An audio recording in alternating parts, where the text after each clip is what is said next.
The pattern had a source. It came from the sea that wrapped the Ryukyus, and from the air that crossed them, a warm river in the ocean, later called the Kuroshio, the Black Current, not for darkness alone, but for depth and strength. It flowed northward beside the islands, carrying heat, salt, and life. Fish moved with it, turtles and drifting seeds rode it. On coasts that faced this flow, the water stayed mild, even when air grew cooler. Villages could fish nearly all year because the current kept the sea alive and busy. The Kuroshio was like a moving storehouse. It fed nets, it softened winters, it shaped the pace of life across the islands. The chain answered with coral. Tiny animals built hard homes, and colony by colony, those homes became reefs. They grew outward from the shore until they reached the place where waves broke and light still reached the top. Most islands wore a thin, white line at the edge, the fringing reef that turned tall waves into smaller ripples. Behind this rim, the water calmed and made a lagoon. Boats could sleep there. Children could learn there. Fish grew in those protected gardens. The reef was not decoration, it was shelter, larder, and harbor in one. It turned force into food. Islands in the chain were not alike. Some rose high, with green ridges and small streams. Others were low and flat, pale with limestone and bright in the sun. The higher islands gave timber, fresh water, and shade. The lower ones gave clean breezes, quick draining ground, and easy landings for boats. Often, one high island stood near a low coral table. People treated them like paired rooms in the same house. Forest room and limestone room, moving work between them with season and wind. Across the year, the monsoon moved like a long familiar breath. Early summer brought winds from the south and weeks of dependable rain. Roofs learned that sound, a steady tapping that fed paddies, gardens, and cisterns. Later, winds shifted and leaned north. The air cleared, fields dried, boats found more stable days outside the reef. No year copied another exactly. Some summers ran longer, some shorter. So people learned the island's own timing. They planted when the wet held, crossed when the sky steadied, mended roofs before the heavy weeks. The monsoon whispered its moods, and the islands listened. At the height of heat, storms arrived from far water. Typhoons moved quickly or slowly, sometimes wide and loose, sometimes tight and sharp. The reef took their first push. On the outer face, the swell shattered and fell. Inside the lagoon, water lifted, but it did not break as hard. Villages tied what could be tied. Boats rested in lee. When the storm passed, people counted small losses, swept paths, and checked the channels through the reef. The horizon looked cleaner after such weather, as if washed. Work resumed in the same order as before. Between groups of islands, the chain opened into deep water. These breaks were part of the shape, not accidents. Sailors learned them as pauses in a song. To the north lay a drowned threshold, now called the Tokara, deep and wide enough to mark a real divide. Farther south, the Kerama opening stretched again. Birds crossed by their own rules. Currents lengthened their stride in these gaps. Boats adjusted routes and timing. The breaks did more than separate land. They shaped voyages, trade paths, and the spread of life. They set where crossings were easy and where caution became the better skill. Inside the lagoons, water had a small calendar of its own. It turned glassy under certain dawns, then green with a change in wind, then cloudy when river water ran off the high island after long rain.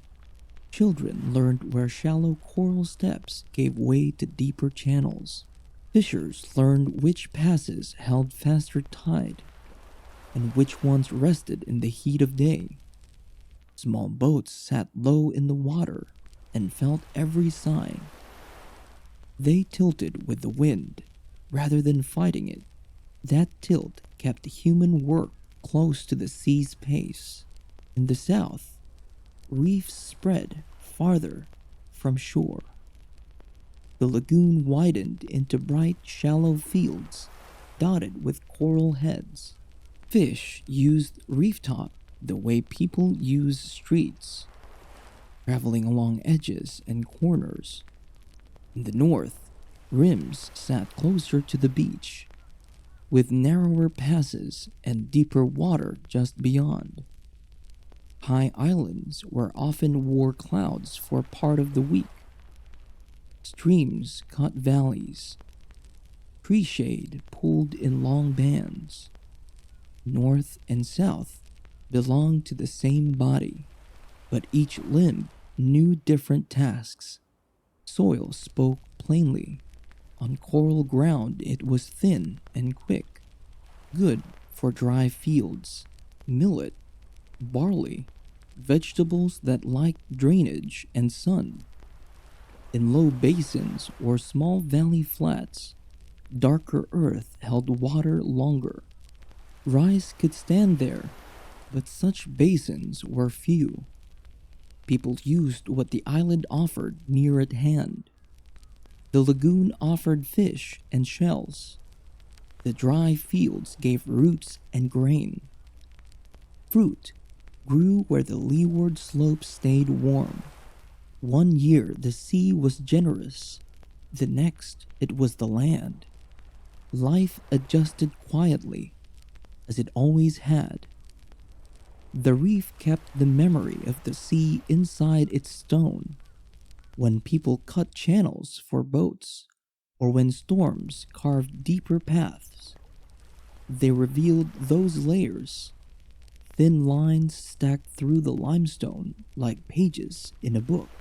Each layer told how the sea once behaved. A darker band showed years of heavy waves. A pale band showed calm water and gentle growth. A step in the rock marked a time when the sea had stood lower, when the lagoon had been dry land. Even the top of the reef, worn smooth by centuries of surf, held the traces of passing ages. The coral did not tell its story in words or sound. It kept it through color and texture, through the slow language of time. Currents wrote on the outer coasts, where the Kuroshio brushed close. The water felt heavier and alive. Eddies spun off and brought gifts, smooth driftwood, seed pods, certain fish that appeared like a season. People noticed which logs dried into strong posts and which split well for planks. Boat makers shaped their hulls to fit the mood of local water. The sea itself was their teacher, drawing plans through experience. The sky carried lessons of its own. At dawn, peaks lined up like markers, forming a brief passage that vanished as the sun rose. Pairs of small islets guided sailors like soft punctuation. Clouds draped one ridge in the south wind and another in the north, telling which route would be calm. Where the chain broke into deep water, patience became wisdom. In the Takara Strait, crews watched horizon and swell as closely as stars, for a clear morning could shift by noon. Beyond the shallows, the sea spoke in long pulses. In the wide Kerama Gap, the world seemed larger than memory. Sailors matched that space with calm, waiting in shelter when storms pressed near. Reading the sea by tone and distance until the season offered a clear path. Winter thinned the air and sharpened every sound. Leaves rattled lightly, and the sea cooled but did not freeze. The Kuroshio kept warmth moving beneath the surface. The reefs rested but lived. Work turned inward, mending nets, carving paddles, fitting boats by hand. Spring arrived with soft rain and clean sand. Water ran down ridges, soaking the low fields. Gardens began again, and the lagoon cleared after each storm before clouding once more. On still mornings, when wind and tide paused, the reef showed itself like a pale city beneath glass. The islands followed that slow rhythm, working within it, never against it. No single force ruled these islands.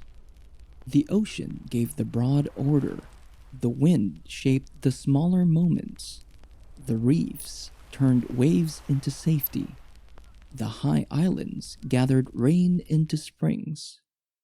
The low islands caught the breeze and made space to dry nets and shape wood. The deep gaps marked pauses between these voices. Together, they formed a living rhythm. Current, reef, wind, storm, distance, return. Some reefs stretched so wide they nearly touched across the passes. Each channel had a personality. One opened gentle at dawn and fierce by noon. One stayed clear in winter, but cloudy in summer when river water bled through. Another stayed dark where deep water pressed close outside. Fishers and pilots learned these moods without debate. Practice became habit. Habit became knowledge. On some days, the sea pressed harder than memory. The outer reef broke the force first. The lagoon softened what remained, and the inner beach caught the rest. People gathered, mended, and tied again. Nothing stood alone. Each layer helped the next. That was how the islands endured, through many small strengths working together. Villages grew where the land invited them. A cove near a reef pass, a slope with a spring above it, a flat that held its soil through the rains. Houses faced the lagoon and each other. Paths climbed ridges that carried the wind. Fires rose where smoke could escape without troubling the roof. Plans came not from rule, but from place. The current moved with steady authority. It carried tiny lives that would become reef and fish that would fill the nets. On some coasts, it warmed the air and thickened the salt. On others, it stayed farther off and left the water calm and cool. The chain bent gently to these differences, each island adjusting, like leaves to the same wind. Where light and motion favored growth, coral thickened. Where waves struck harder, it stayed lean and knotted, small but enduring. When the monsoon turned, the work turned with it. Nets changed weave, lines shifted to calmer edges. Children learned to read color as depth, pale for shallow, green for safe, blue for the deep path that led outside. Elders taught with glances and gestures. Names gathered over water the way shells gathered on sand. Simple, useful, and known by all. The deep gaps were the chain's long breaths. The tokara asked for longer thought and steadier eyes. The kerama opened so wide it reminded sailors of their smallness. These spaces slowed both animals and people. They encouraged respect, not haste. Crossings became a lesson in timing rather than distance. In wide lagoons, children followed the tides. They walked the sand tongues that reached far under the morning sun, watching coral shapes, honeycomb, fan, branching antler, move in their slow, living way. Elders carried axes, baskets, and nets that folded easily, tools that knew their owners. The lagoon held all of them, quiet and patient. As the sea beyond breathed in long, steady waves, night softened every sound. Under a high moon, the reef top glowed white, and the channels drew dark lines across the lagoon. When clouds covered the sky, color faded and hearing became sight. The hiss of surf on the rim, the slap of water on a hull, the whisper of wind through grass. The islands did not sleep, they only lowered their voice. From end to end, the arc stayed whole, high or low, narrow rim or wide halo. Each island kept the same rhythm. The gaps gave space. The current tied them back together. The reef turned powder into food. The monsoon repeated its long sentence, and the typhoon added short ones before passing. The islands accepted both and stayed composed. When new people arrived, they joined a life already breathing. They learned the sea's moods instead of changing them. They built above the reach of storms and below the ridges where wind never stopped. They planted where soil agreed and fished where the reef allowed. New paths joined old ones across the same lagoons. Nothing was replaced, only added. The islands breathed because everything around them breathed. The Kuroshio kept warmth in motion. The reefs turned movement into shelter. The winds and rains measured time without counting. The deep gaps held their silence.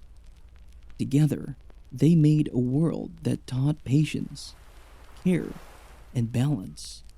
Lessons learned not in words, but by living close to the sea. Beyond the horizon, everything continued. The current flowed on. The reefs built upward. The winds traded places. The gaps kept their depth. Before walls of stone rose on hills and ships carried names. Life here already followed its own gentle order. A coast that changed a little each season. A sea that fed without cruelty. A rhythm that made room for both work and rest. The chain never hurried, and it never stopped. The sea asking nothing but attention. The land offered nothing but time. Together they breathed, and so did the people, steady, aware, and at peace. The islands were larger in those cold centuries. Deer moved through thickets, boar turned the soil with their snouts, and snakes warmed themselves where light found the rock. People came into that world by water, reached the coast with no map, and left their bodies where the limestone broke and the earth accepted them. On the southern half of the big island we now call Okinawa, a narrow split in the rock held a cluster of human remains. The fissure at Minatogawa once ran down through coral limestone like a thin, deep scar. There, in the packed clay and broken stone, lay skulls and long bones from several people, men and women, young and old, held where they had come to rest at the tail end of the Ice Age. The bone walls were thick, the brows firm, the faces strong. One skeleton still seemed to hold the shape of a life, almost whole, though turned in the earth as if slowly settled by water and time. The dates that scholars give place these people near the last cold peak and the first wide thaw. For the shape of this tale, it is enough to say they lived far back, when winter still held its last firm grip. The Minatogawa bones tell simple things first. Teeth show heavy wear, the kind made by a lifetime of chewing coarse food, or using the mouth as a tool. Arm and leg bones are slim, rather than massive. The sort of frame suited to moving through brush and broken ground. The skulls carry traits that specialists compare with other ancient faces around the China Sea. Yet the resemblance are a weave, not a mirror. Close here, distant there, so that any single line of descent becomes a suggestion rather than a rule. The stone layer that cradled them offers almost no tools, almost no ornaments. The silence is striking. Bodies without campfire ash, without the drop points and flakes that usually pepper a living floor. The fissure seems more like a place where the earth gathered what life left behind than a room where that life was lived. Minatogawa is not alone. West of Naha, in low limestone near the harbor, a cave at Yamashita-cho held the leg bones of a young girl, small, still growing when she died, sleeping under layers of clay and stone. Charcoal from nearby deposits has been dated to a span that reaches back into deep time, suggesting people came to that cave when the sea stood far below today's reef edge and winds moved colder air across the East China Sea. The girl's bones, like the Minatogawa remains, speak in the same way stone speaks, softly, through shape and wear, not through gear and goods. No hearth rings sits in the layer. No bead or blade announces a craft. Only the body and the clay that held it. Farther west along the arc, on Miyako's coral, another cave, Pinza Abu, kept a scatter of human fragments among the bones of deer, boar, and cat. The clay there was sifted by hand and water until tiny pieces of skull and spine gave themselves up. The finds fit the same long ago window, the same broad season of Earth's history, the same kind of story people present. but living light enough to leave almost nothing. That says how they cut, or cooked, or carried. Here again, the record keeps its gentleness. The cave shows presence, not the stir of daily work. Near Ishigaki's eastern coast, in a cave at Shiraho Saonetabaru, tiny samples of human bone were dated directly, rare and precious for this era. Some pieces landed in the late glacial stretch, some in later millennia. The dates do not arrange themselves like beads on a single thread. Instead, they show that over a very long span, caves remained places where bodies, or parts of them, came to rest. The cave is again a keeper of remains, not a picture of a camp. It offers a handhold on time and proof of people, while withholding their daily ways. What sort of land met these people? A coast farther out, broad flats where lagoons now lie, passes that were cliffs, beaches that were pasture, herds of small deer, now gone, drank at low pools. Boar and wild cats moved in the cool brush. Poisonous snakes kept their watch in the leaf shade. The sea lay beyond, lower and darker, and between high islands and the mainland, new ground rose and sank as the world's ice shifted back into the ocean. Paths that are water now were land then. Crossings that today need a boat were once a walk under high cold skies. From that ground and that water, people reached the reefs and ridges we know. The how is certain, by craft and courage, and the route is a handful of likely lines rather than one firm road.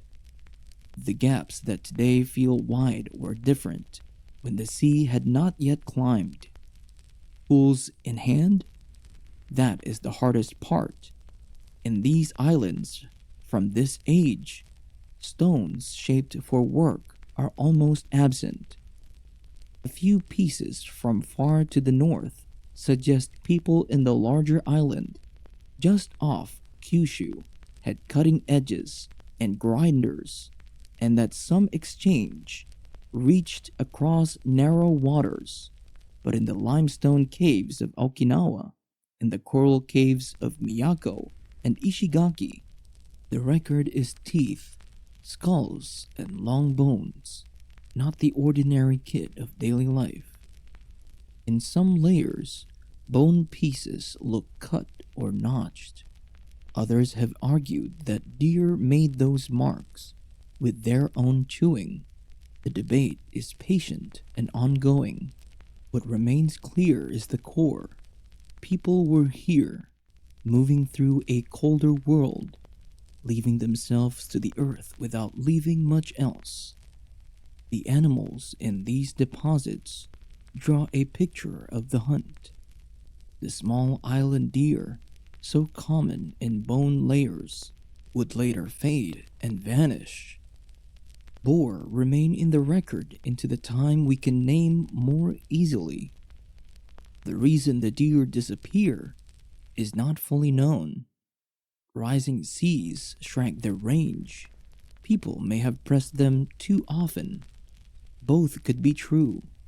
Whatever the cause, the deer are a voice that grows quiet and then stops, so that later shell-midden sites of warmer centuries carry fish, shell, and boar, but not the small antlers of the colder age. That change threads through the whole chain of islands, a slow turning of the page as the world warmed and water returned to fill the trough between ridges. What of their faces and kin? Comparisons with old skulls from far coasts, northern China, The mainland to the west, islands to the south, bring patterns diverging in detail. Some features echo across seas, others stand apart. Later studies of jaws, faces, and teeth suggest that the earliest islanders were not simply the grandparents of later communities, nor a neat match to any one group beyond the horizon. Rather, they form one of several ancient threads around the China Sea, woven and rewoven by movement and time. That is as much as the bones can say alone. For anything more, we need sites that show where people slept, cooked, and mended. The Pleistocene caves do not give us those rooms. And then, after these first footprints, comes a long hush. Through many, many centuries after the last of the cold, the caves fall silent, or the sea erases what lay along the old shore. The land rose and fell, the water climbed, and much of what people built near the edge, if they built at all, slipped under new lagoons or wore away at the surf line. When the record wakes again, the air is warmer, coral reefs have reached the light, and small camps dot the coves. In that later age, the ground keeps broken pots, fish bones, net weights, and shells stacked into middens. The traces that make daily life easy to see. Between the Ice Age bones and those first shell heaps lies a wide span with very few pages. Scholars sometimes call it a gap.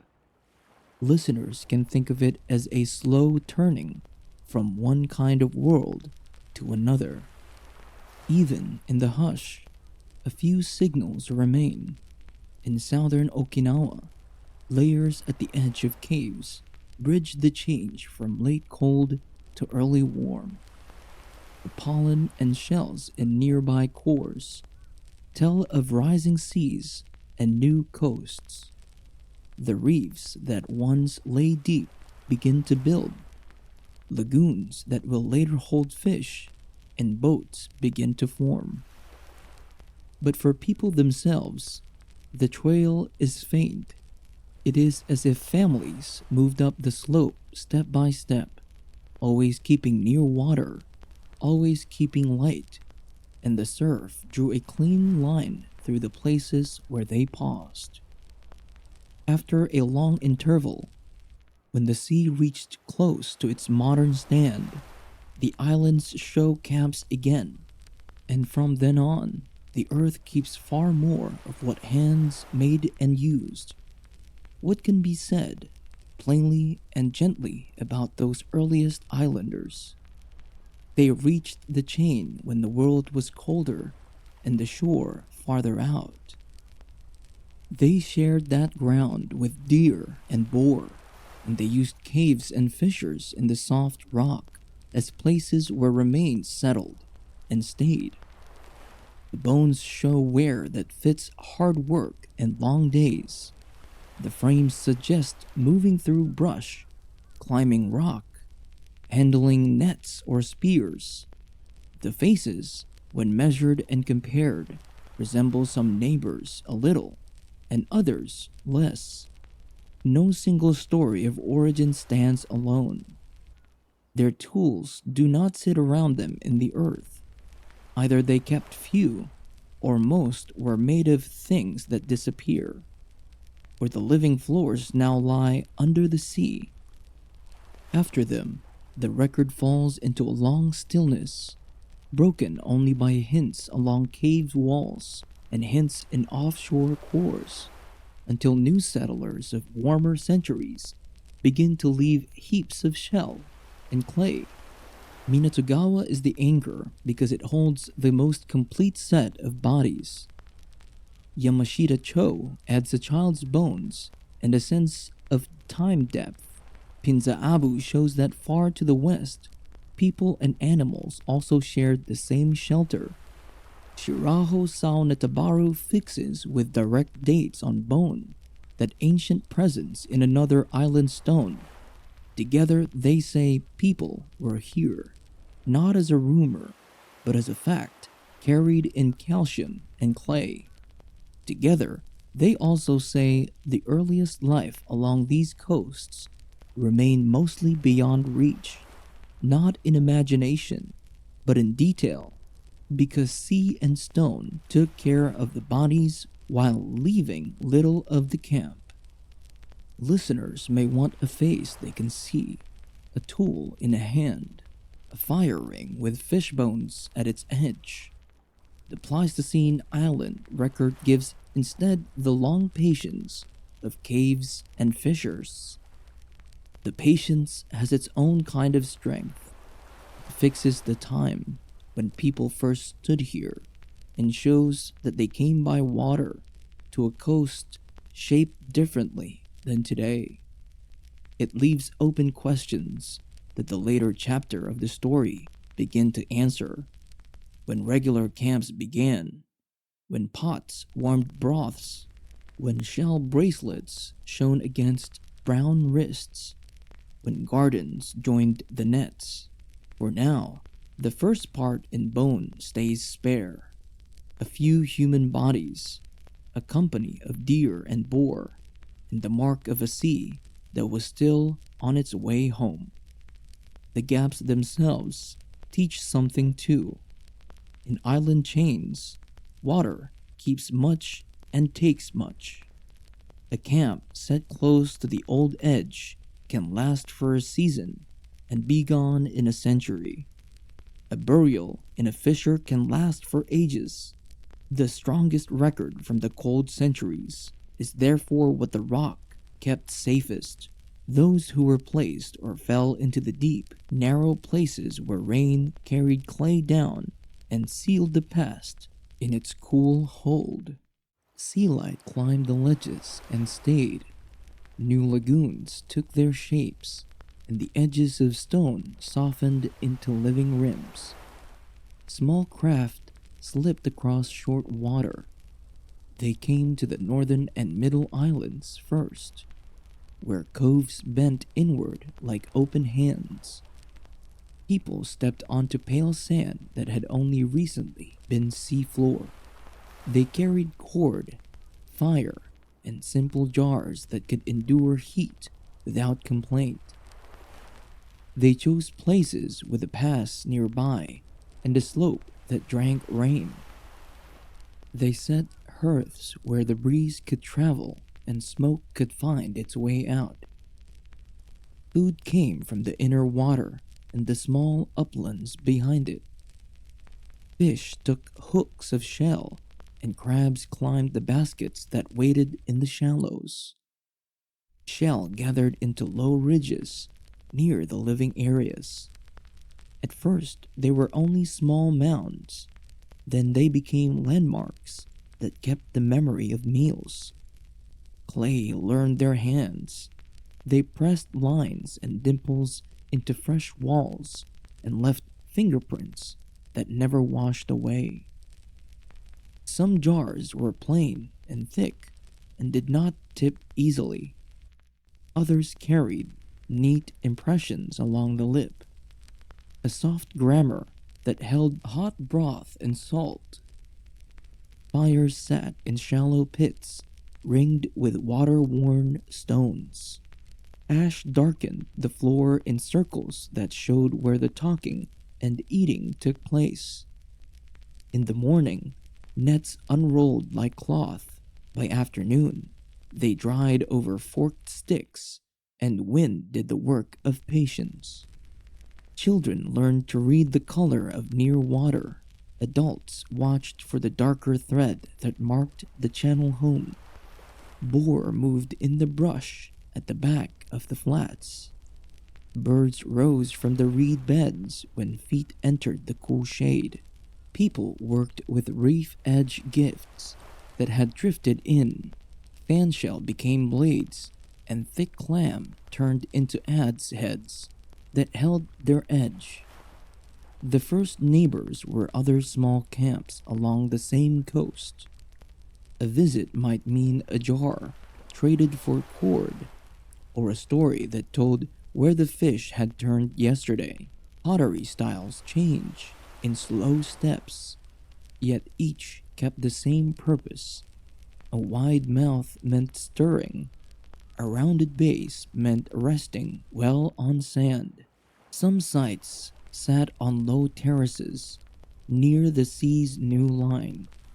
Others climbed to small shelves where a spring kept sweet water under leaf and root.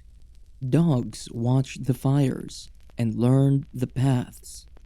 They slept under the eaves and woke when paddles touched the sand. Camps returned to the same coves after short absences. The old hearthstones were still there, and the old mounds had grown a handspan higher. When storms pressed in from far away, work turned to shelter. Roofs were tightened, boats pulled above the mark that past water had reached. The North and Middle Islands filled first because their crossings were kinder. One coast remained visible as the other drew near, and the lanes between them remembered the shape of a day's pull. The southern arc waited longer.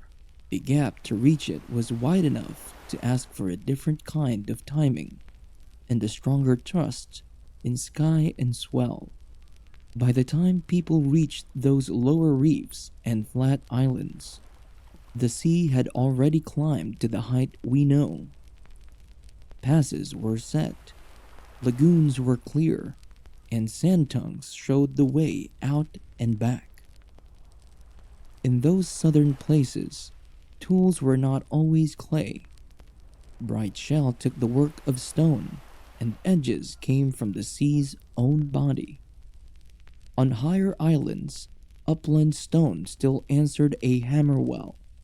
A single ridge could offer hard cobbles for pounding, the darker rock for scraping and cutting. Everywhere, hands learned the soft language of baking clay. Some vessels were slipped into coals at evening and lifted out at dawn, still warm through. Middens grow beside the living ground in steady lifts. Their shells kept the angles of broken meals, and their bones told the names of fish that fed the houses.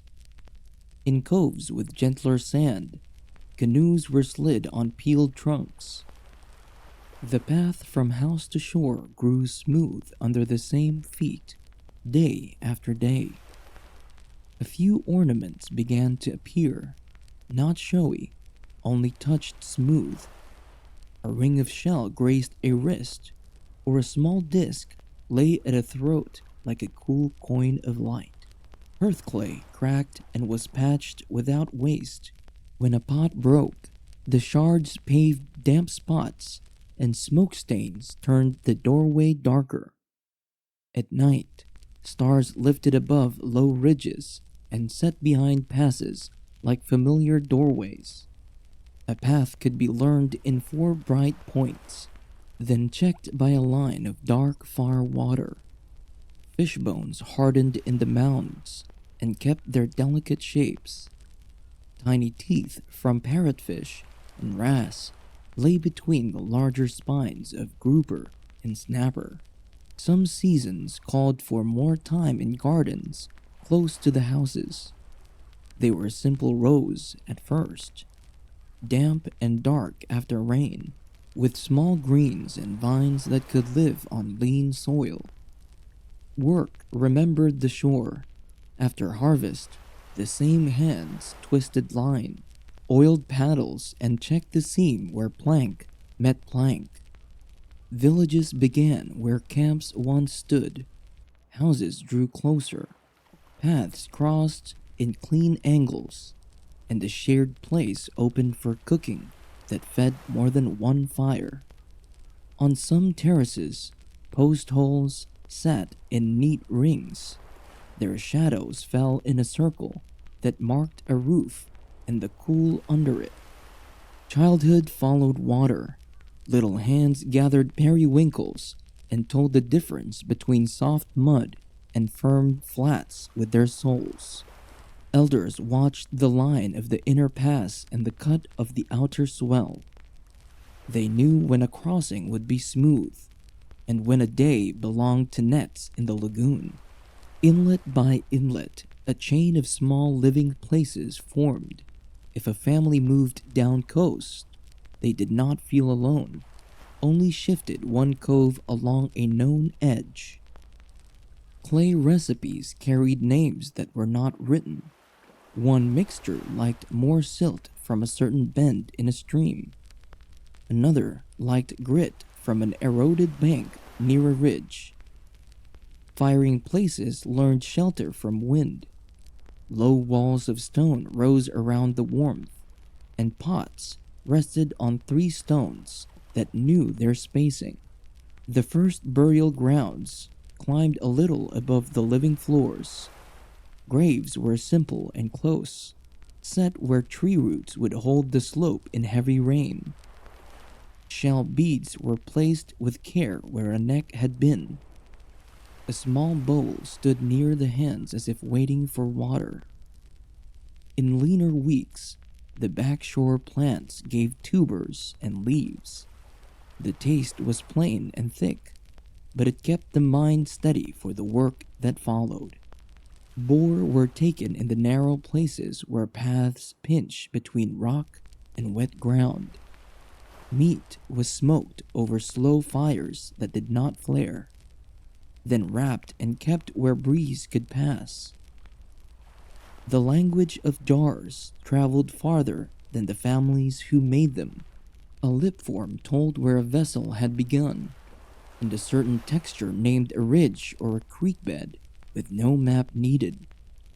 A few stones from other coasts began to appear.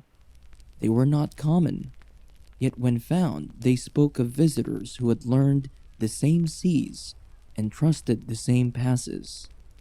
Fish traps of stake and woven branch stood at the mouth of small inlets. At low water they showed their ribs, and at high water they worked without being watched. In deeper slots, lines took heavier fish at the change of light. Hooks held firm where the water turned, and the headlands kept their secrets for those who visited them often. Kitchen floors held crushed shell and charcoal beneath packed clay. Black and white mixture told how many seasons had passed and how many fires had warmed the same ground. When storms had cleared and leaves hung heavy with fresh water, work went out to gather fallen branches for new ribs and frames. Straight trunks were marked with quiet touches of the hand, then taken when the sun had dried the sap a little. Inlet gardens shaped by old driftwood fences held back the first rush of sea when the moon pulled harder. Seeds were saved in small folded leaves and tucked into the dry side of a house beam. The village might look small from the outer water. Up close, it spread through shade and light, with resting places that only showed themselves when you were part of them. Some houses kept narrow racks where shell tools dried. Their edges caught sun and told which ones were ready for work and which ones needed holding back a day. Children learned to weave with fingers before names were firm on the tongue.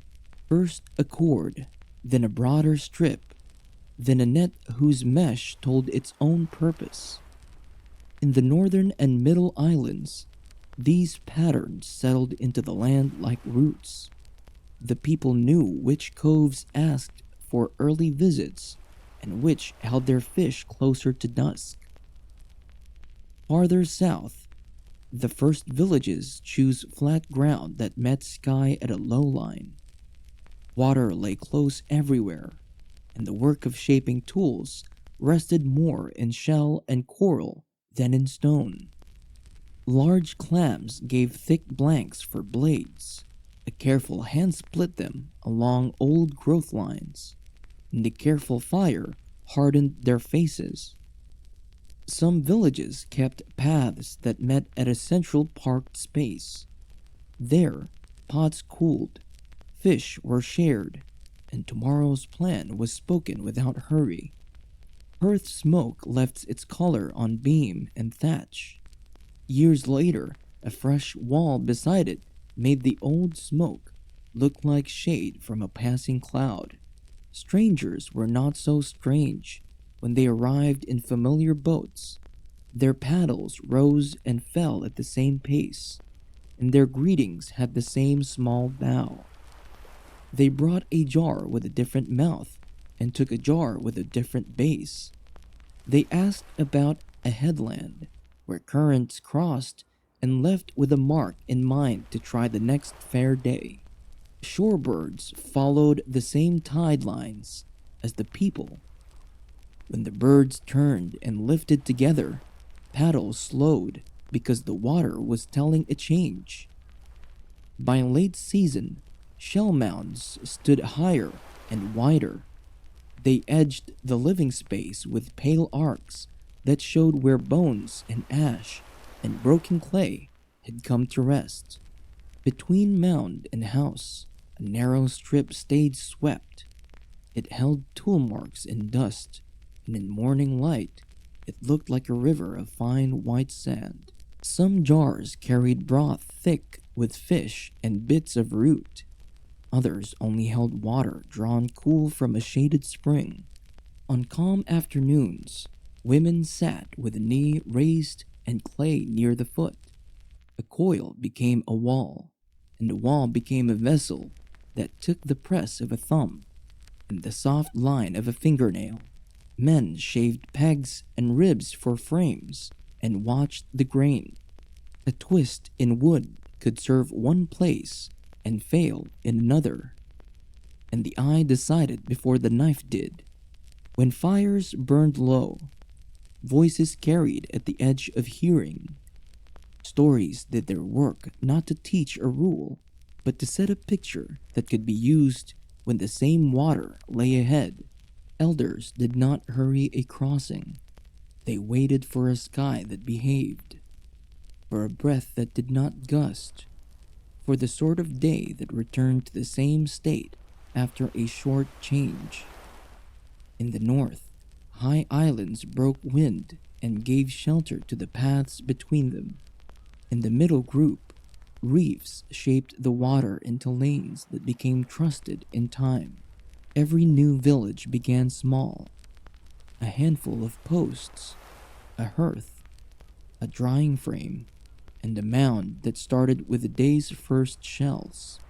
The work of a week left marks that could be read by anyone who lived nearby.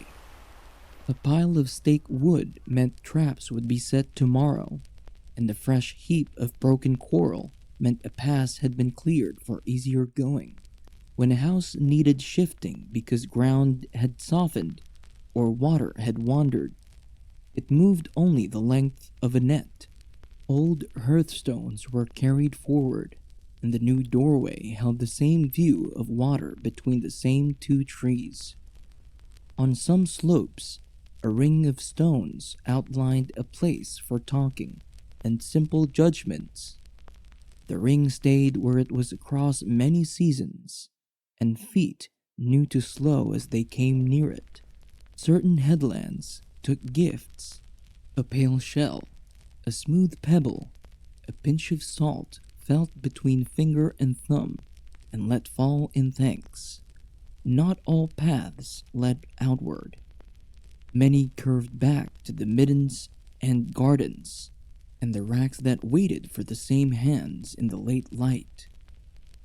When the moon thinned and then returned, the patterns of days settled again on the same work.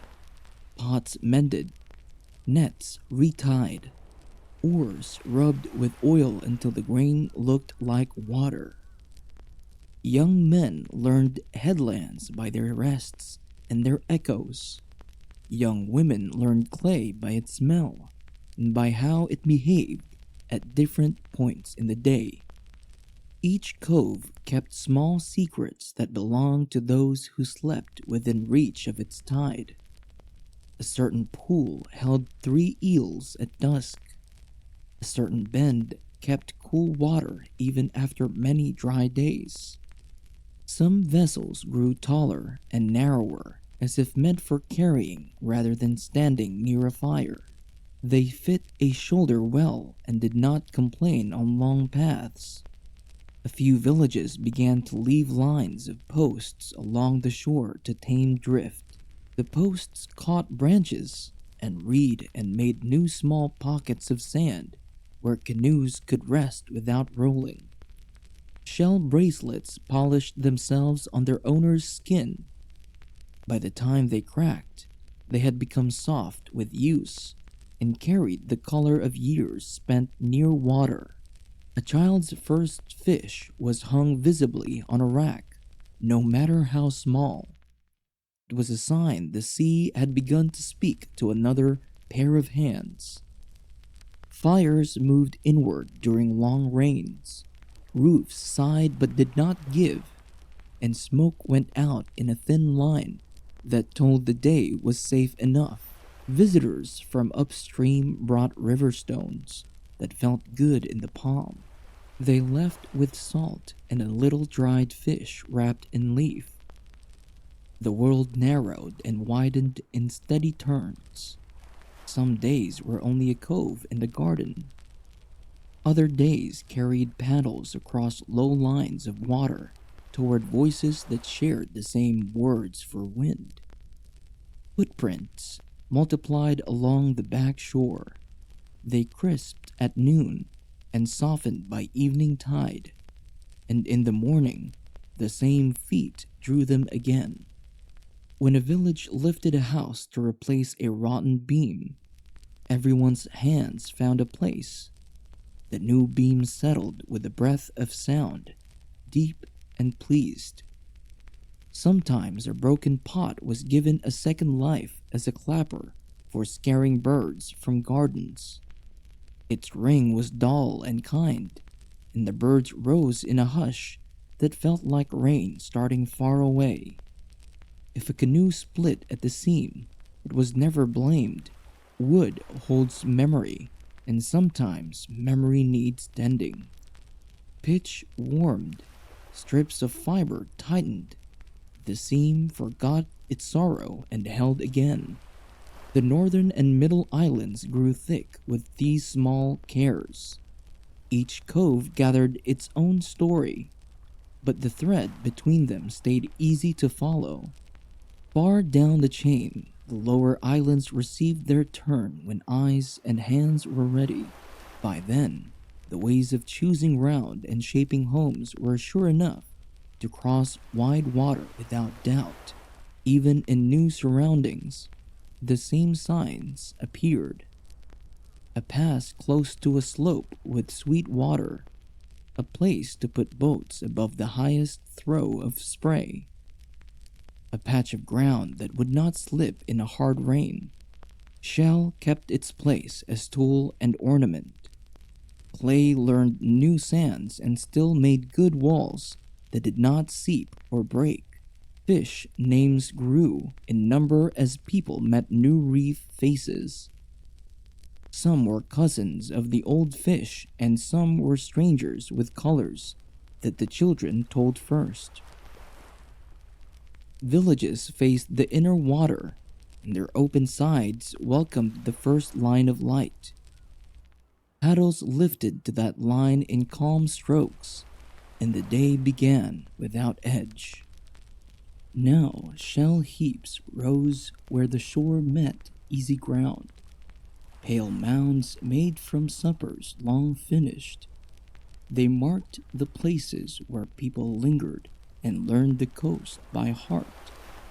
Morning began with feet on damp sand and a slow walk along the pools left by the night tide.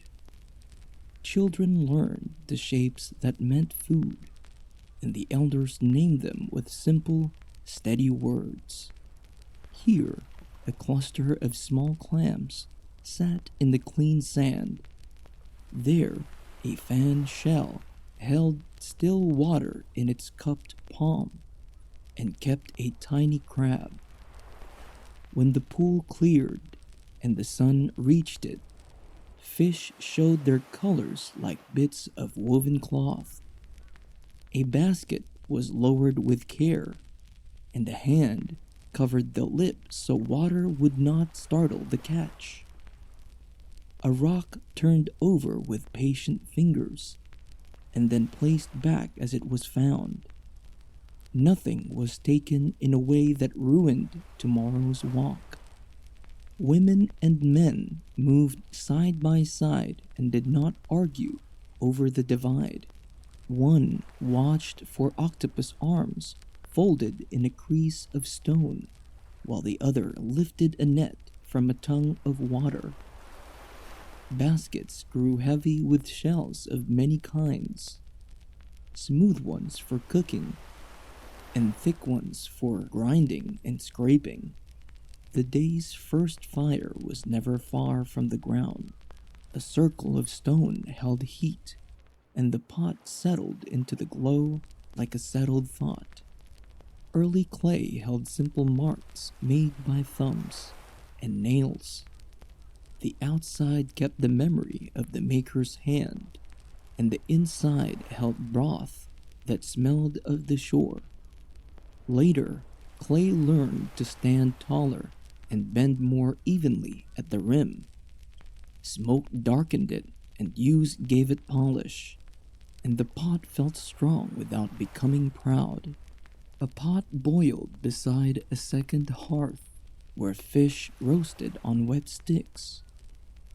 Someone set shells near the rim to open and spill their clear juice into a waiting bowl. The work ran without fuss. The sea offered something and the hands answered it, then paused to breathe. At midday, shade gathered under light roofs and between the trunks of coastal trees. Nets were mended with small motions that did not disturb the sap-sweet air. Bone tips were shaped with soft taps against stone. A new barb took form, and the old one rested nearby in case it was needed again. Some days the pull of the reef edge spoke more strongly than the pools. Paddles dipped without sound, and a small boat slid along the inner lanes of the lagoon. Lines went down where pale water turned to green. The boat held still, anchored by a thought shared between two people who had fished together for years. When a fish shimmered into view, the arm knew when to lift. The movement was never rushed and never nervous. On a broad flat of wet sand, traps of sticks and woven reeds were set in a slow curve. The tide would bring fish across, and the turn would guide them in. Children carried handfuls of shells to a growing pile near the cooking place. The pile rose day by day and became a gentle hill with a view of the cove. The hill told a story with texture more than speech. Layers of pale shell and charcoal and seeds from things roasted long ago. In early seasons, the cooking pots looked rougher and the mounds were small and scattered. Later, seasons left wider rings, where kitchens stood for longer spans. Hearthstones cracked and were replaced, and the old ones lay beneath the new ones, like sleeping grandparents. Ash cooled into soft layers that caught footprints and kept them for a while. People did not count mouths in a way that troubled them. If a cousin settled on the next rise, it simply meant a longer walk to trade a pot for a bundle of fish. Trade ran along the water like a path that did not wear out. A boat brought a hard shell suited for a scraper and took home a clay jar that held heat well. Bracelets were cut from thick whorls where the color showed deep. A wrist ring smoothed by time gleamed against sun-browned skin and made no boast.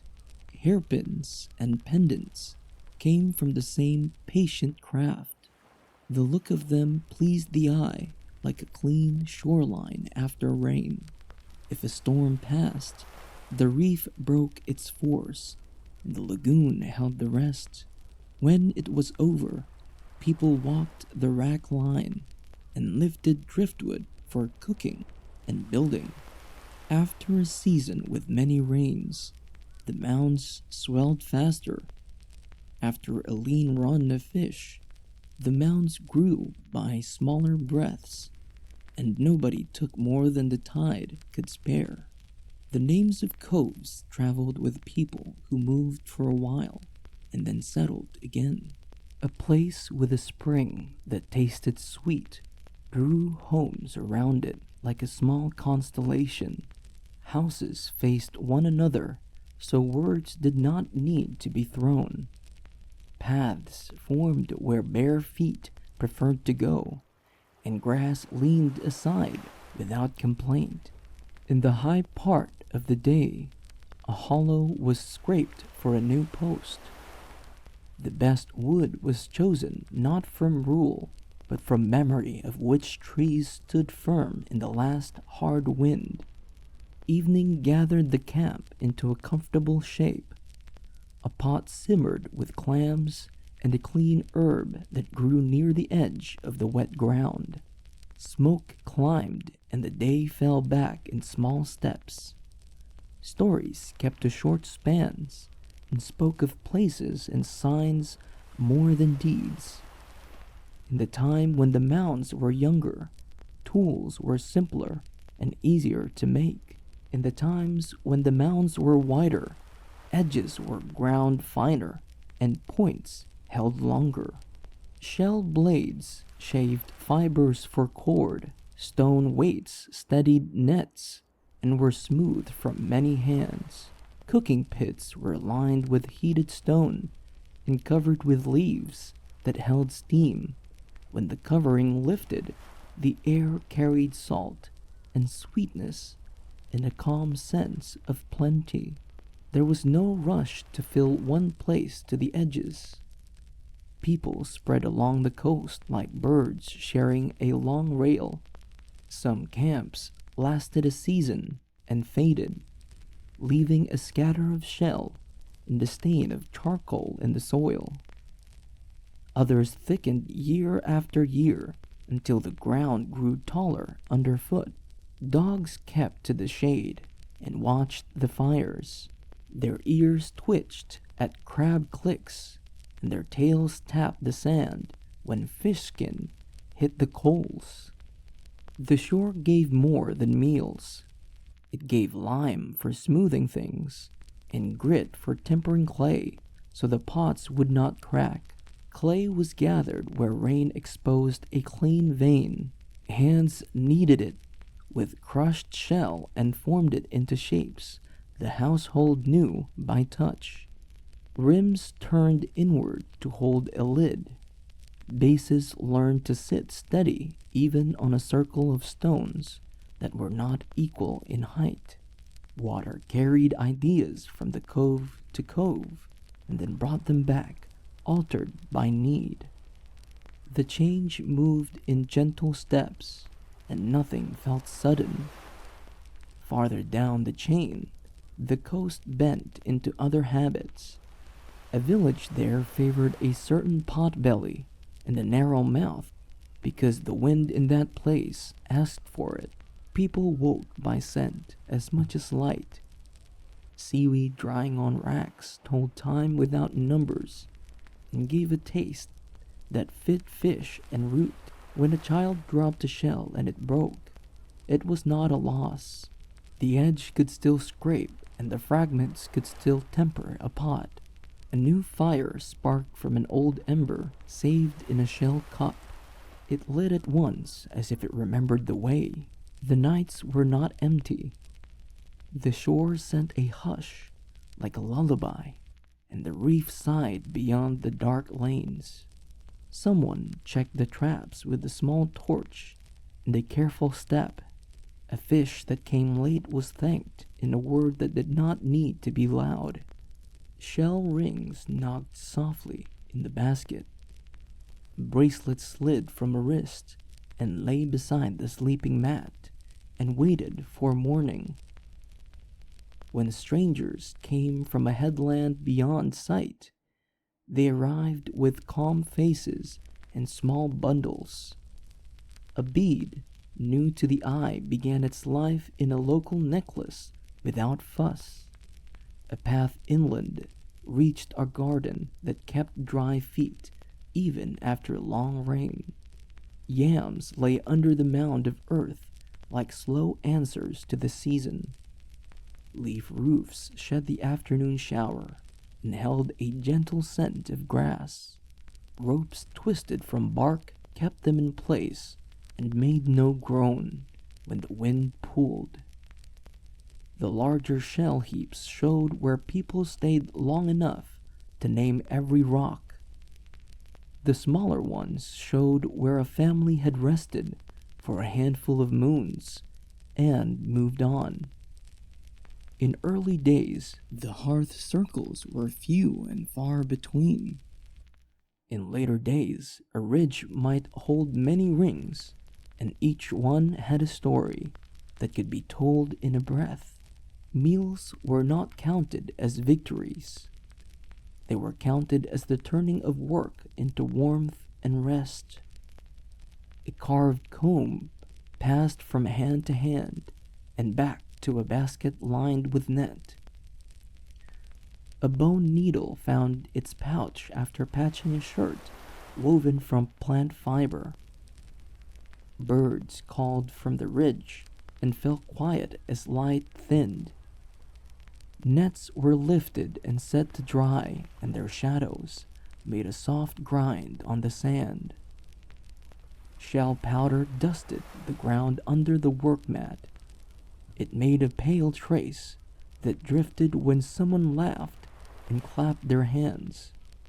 At some camps, a long pit ran along the windward edge for refuse and ash.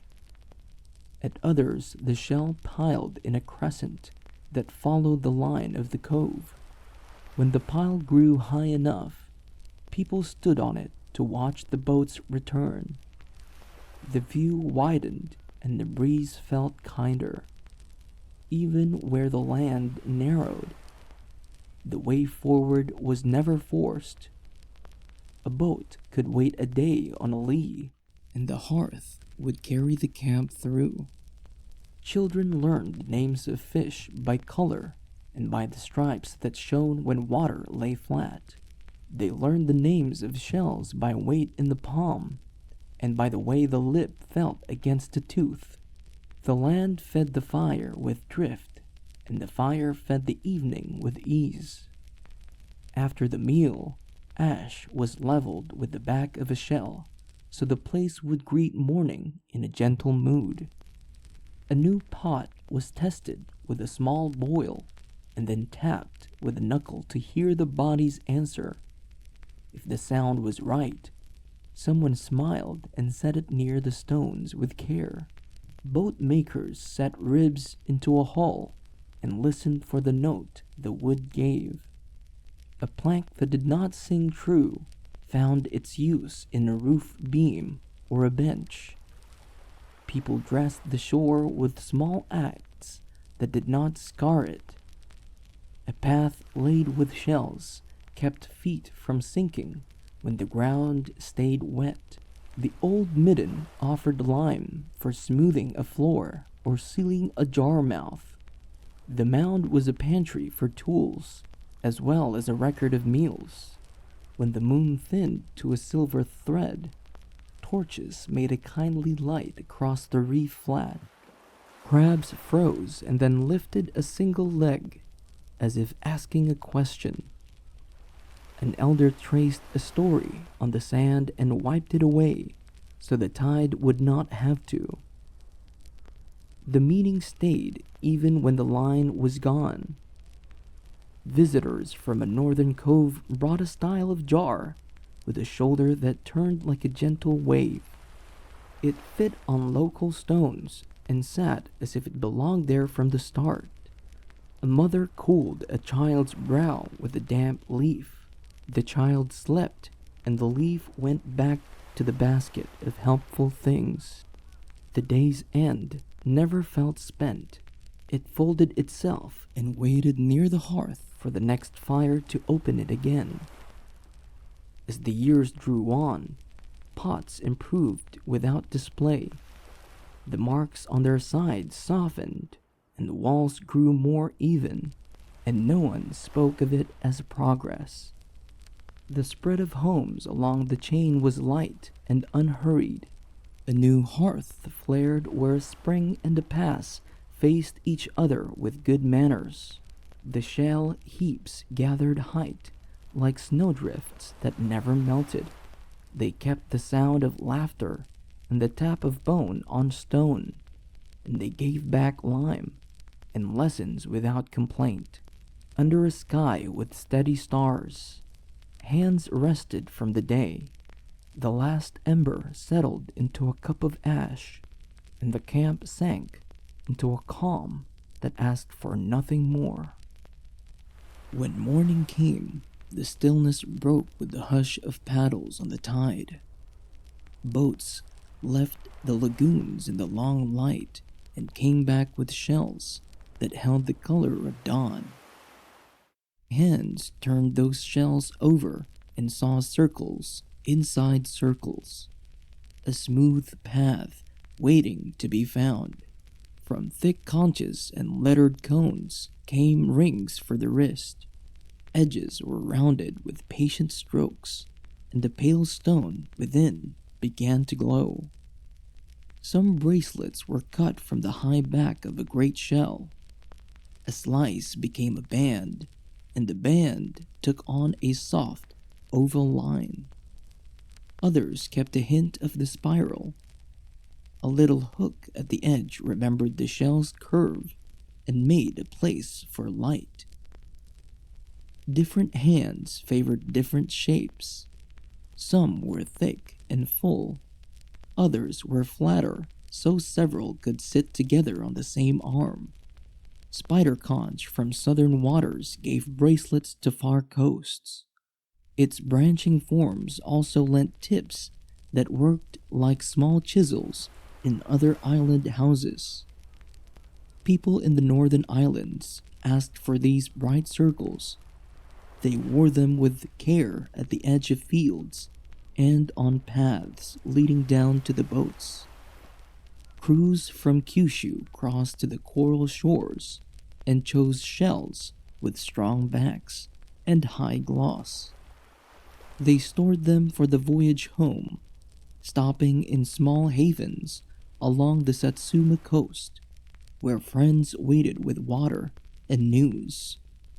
At first, they wanted raw gifts of the sea, heavy and whole in baskets. Later, island workers sent partly made bracelets with a neat round opening that could be widened to fit a wrist in the north. The last cuts and polished happened where river plains met the tide. The bracelets were finished near quiet inlets and carried inland as keepsakes and marks of standing. Amami boats helped the flow between reefs and channels. Jars and sherds tell of their part, passing shells along the middle stops of the chain. Villages that welcomed travelers began to fill with other signs, and glass beads appeared beside shell caches and stone-lined graves. Old coins showed up like stray stars in sand. Some were knife-shaped, and some were round, their faces rubbed thin by many hands. Collectors later found similar types and gave them names. On one southern shore, a small round piece of metal lay by the water, a quiet guest from another world. People who crossed these routes did not travel empty. They brought stories, marriages, and tools that changed simple tasks into easier ones. In one burial ground far to the north of the reef belt, sand kept a city of ornaments asleep. There were tens of thousands of plaques and beads, and many bracelets laid with care beside those who had gone on. Some plaques were pierced and sewn to clothing. Others were unpierced and rested upon the body, like the clam of a last tide. Bracelets there could be thick as a shell's pride and carved with even mirrored lines. Others were thin and round, cut from lettered cone in tidy discs that caught the light.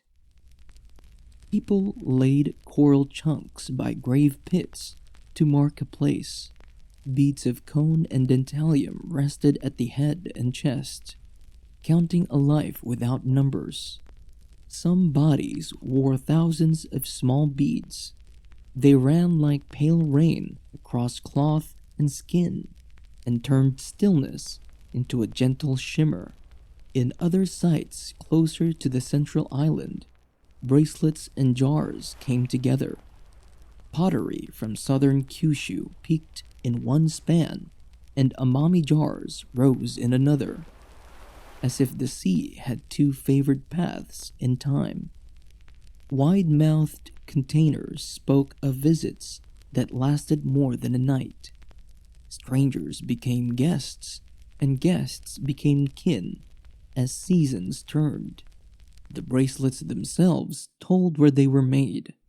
Some kept a spoon-like swelling from the original shell, and some were trimmed into flat planes that lay easy on the arm. Even the way a cone shell was cut showed a maker's habit. One cut went straight along the length, another went across, each leaving a different glint on the edge. In certain graves on the northern plains, a single forearm held many rings. Weight and shine gathered there like stacked moons before sleep. The meaning of these circles shifted with place. Some linked to prayer and song, while bronze and mirrors marked another kind of name. Out on the water, exchange needed only modest tools: a dugout with a sound belly, a paddle with a true face, and a mind that read weather the way it read a friend. At landings, near passes, bracelets changed hands for jars of grain and packets of metal. A glass bead might travel back in return and catch a child's eye at the village fire. Houses near central harbors learned to keep small stores for guests who came with spring winds. On shelves sat rings from the south and green stones from river mountains far away. Makers on Okinawa shifted from gathering to shaping as years moved on. Bracelets with neat openings showed that the work began near the reef and ended across the strait. The path of shells was not a single line. At times, Kyushu crews led the way, and at other times, amami boats carried the weight of the journey. Some traders married where they moored. The chain of family grew in calm steps, and with it, the chain of knowledge for finding and finishing shell. In market clearings, bracelets lay beside stone adzes from the mainland. Iron awls, small and dark, sat like seeds of change among the bright circles of coral sea. Word of value spread at the pace of oars. Villages learned which passes opened to friendly beaches and which inlets kept their water. A few coins wandered into the islands and rested in the soil. They told of distant workshops and long roads that had nothing to do with reefs, yet somehow arrived by way of them. Shells remained the chief travelers. Their shapes fit the hand and the wrist and the eye, and their pale gleam looked well on the path and at the hearth. Some bracelets took on a shape like a field tool, a gentle echo of a hoe. Stone workers copied that curve in green jasper far up the arch of the islands. Every link in the route left a trace. In the central islands, caches of shells showed where crews gathered supplies before turning north. In Kyushu, the variety of bracelet types showed new tastes growing from a single source. Thick forms thinned and spread, and one arm might carry more than a handful. Makers learned with each pass of the blade a better curve, a smoother edge, a surface that felt like water left to settle. The bracelets spoke without speech. They told the story of reef towns making something small and strong that could cross the sea and be welcomed. When a traveler raised an arm in greeting, rings gave off a faint shine. That glimmer said where he had been and who he had met along the way. A spider-conch bracelet worn in the far plains of the east still carried the memory of tide pools and passes. Its points once chipped tools in southern yards and later became an emblem in another land. Burial beaches kept the best record. Plaques and beads lay in layers like the pages of a long, careful book. In one layer, the ornaments were almost always pierced and made for cloth. In the layer above, unpierced plaques rested on the body, as if the last tide had smoothed everything flat. A single grave might hold thousands of beads of cone shell. They formed bands across the chest and brow, and made the still face look like it was sleeping beneath rain. People did not rush to change what worked. They refined the cut of a tricornus shell and learned how far to polish before strength gave way. They learned where to find cones with clean letters and good thickness. They learned which reefs gave bands that would not crack under a traveler's tasks. The sea offered the raw form and the villages gave it a second life. A spiral became a circle, and the circle became a sign that could move between coasts. On the return route, boats carried what the islands needed: small parcels of iron and glass, a mirror, a few pieces of jade that felt cool and heavy in the hand. No one place held the thread alone. Some years Kyushu sent more jars and took more bracelets. Some years Amami was the middle stage that kept the path open. The bracelets did more than please the eye. They tied a person to friends across the water and marked the crossings that linked scattered homes. Long after a voyage ended, a ring still held its pale sea color. It kept a memory of hands that shaped it and of waves that sounded like breath against the hull. Shell by shell, the islands sent their brightness outward. Ring by ring, other coasts answered with goods that rang softly on wood floors when unwrapped. On some evenings, a trader pressed a coin into a palm just to show where he had been. It was not uncommon, and it was not needed for every trade, but it carried the taste of other skies. What mattered most was the steady making.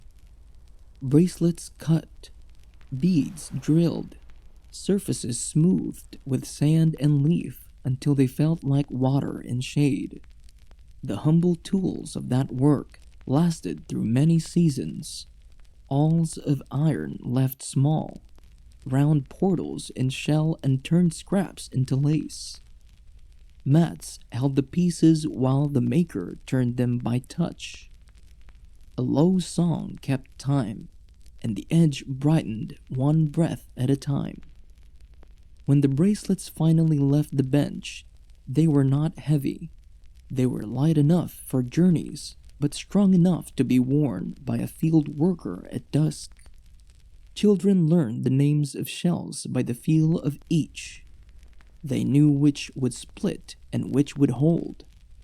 Their elders taught by showing where to place the first hole. The path between islands stayed open through small kindnesses: a cup of water, a borrowed awl, a corner of a shed where a visitor could polish for an hour. Winds guided voyages, but friendships carried the trade. A bracelet often left in exchange for more than a jar or a tool. It could seal a promise that lasted long after the boat pushed off. Inland, across the plains, bracelets took on new meanings. Some marked those who spoke for the unseen. Others marked ties between houses and fields. Shells also became plaques that lay flat against cloth like small moons. Rows of them turned a garment into a soft tide that moved with each step. The chain of hands that made and traded these things stretched far. It reached from coves with passes across gaps to wide rivers where cranes picked through the shallows. Some bracelets rested forever in sand. Others kept traveling from arm to arm as families grew and stories gathered. When storms had passed and the air smelled clean, workers returned to their benches. There were always more shells to cut and smooth and bind into simple circles. Year after year, the same care continued. The islands did not hoard their shine. They sent it outward in bracelets and beads, and received different brightness in return. At a hearth at the end of a long day, a bracelet might be set down beside a bowl. It would catch the last of the light and hold it until the room grew dim. And somewhere on a northern coast, another bracelet found its place on another wrist. It felt warm after a walk, and cool after a wash, and always faintly like the shore where it was born. The trade was never hurried. It moved with patience and returned with patience, and each return carried news in the form of a small shining band. In the dark, bracelets and beads lay in baskets like coiled shells, going to sleep. They waited for morning, for the paths across water, and for the hand that would wear them with pride. Boats still came and went, but something new came ashore with them. Bundles light with steel, tools, and animals. The first beds were made near springs where soil stayed damp, but not drowned. Lines of stones held the slope against rain. People pressed seed into loosened earth and covered it with a thin skin, the color of old pottery. Some plots lived on uplands where red earth warmed quickly. Others tucked into valleys that held water like shallow dishes. Rice like standing water. Millet, wheat, and barley thrived where wind moved steady and clean. On soft hills, villagers cut narrow steps that held soil like cupped hands. Each kept a lip of stone, dry laid but firm. Water ran through channels that curved like old riverbeds. When the slope asked for patience, A clay gate slowed the flow to a trickle. People learned the sound of enough. A murmur meant the field could drink. A rush meant a wall needed another stone. When rain failed, roofs shed water into jars lined behind the house like squat guards. Before sowing, the ground turned under wooden blades, tipped with iron. Dull enough not to split limestone, sharp enough to open clay. Hands knew seed that swelled from seed that slept. A taste told which to trust. Seasons gathered new names. The soaking, the sprout, the bending heads, the empty stalk. Work spread through the day in slow lines. A pair weeded. 3 lifted water in arcs that looked like breathing. Children carried twine and watched for egrets. Their shouts gentle enough to change a bird's mind without harm. In the yard, a mortar sat under a lean-to. Grain fell with a soft sound. The pestle rose and fell until husks let go. Hearths shifted from pure fish soups to porridges that held the spoon upright. Wild greens shared the pot with what had grown in careful rows. Storage became a kind of thinking. Jars, sealed in clay, waited in the cool. Pits were lined with mats, capped with stones. Ropes hung from beams to stop rats. A cat learned its work without being taught. Stalks bent and were gathered into sheaves the length of a forearm. Bundles leaned to dry as if they were old friends. On some slopes, the wind pressed too hard. Reeds and shrubs calmed the field without closing the view. When storms came, fields flattened and stood again. Neighbors fixed what could be fixed before the next tide. Seed was always kept back, no matter how lean the pot. A small gourd held the future, and every house knew which gourd that was. New words took root beside the old. Furrow, head, bundle. People said them softly as if they steadied the soil itself. Ox yokes were simple bars of polished wood. Old boat ropes found new life around horns and beams. At field edges, small stone altars rose no higher than a calf's knee. A few grains were left there at first light, with a sip of water. Pottery changed shape. Thin-mouthed jars stored seed. Wide pots steamed rice and barley with rainwater. Iron thickened in the village. Blades, awls, sickles, moving from door to door with the day's plan. Fire cleared plots and left ash the soil accepted. Paths grew firm between houses and fields, running towards springs, terraces, and threshing floors in lines that soon felt inevitable. On windy days, grain was tossed and caught until chaff drifted away like pale moths. The village began to face both lagoon and inland plots. Masts now shared space with stacks of straw. Meals changed in quiet ways. Fish met grain on the same leaf. Soup thickened. A pinch of salt made sea and field speak at once.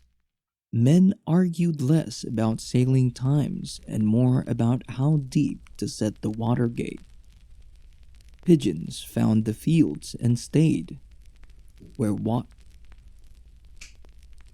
where water couldn't be held. Millet spread like green mist. Barley took the cooler hills. In narrow valleys, paddies stepped down like stairs of herons. In narrow valleys, paddies stepped down like stairs for herons. Footprints filled by noon. Livestock learned lanes that skirted damp ground. Children whistled low and steady. New settlers from the big islands arrived with worn habits. They braided straw sandals that held in mud, stacked field stones that didn't fall in rain. Old settlers showed where springs bent and which limestone gave clean water. The first oil presses were pins and beams over bowls. Seeds were crushed, and thin gold ran like a slow thought.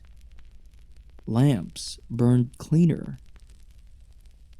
Dogs learned new routes and kept the harvest floor sacred.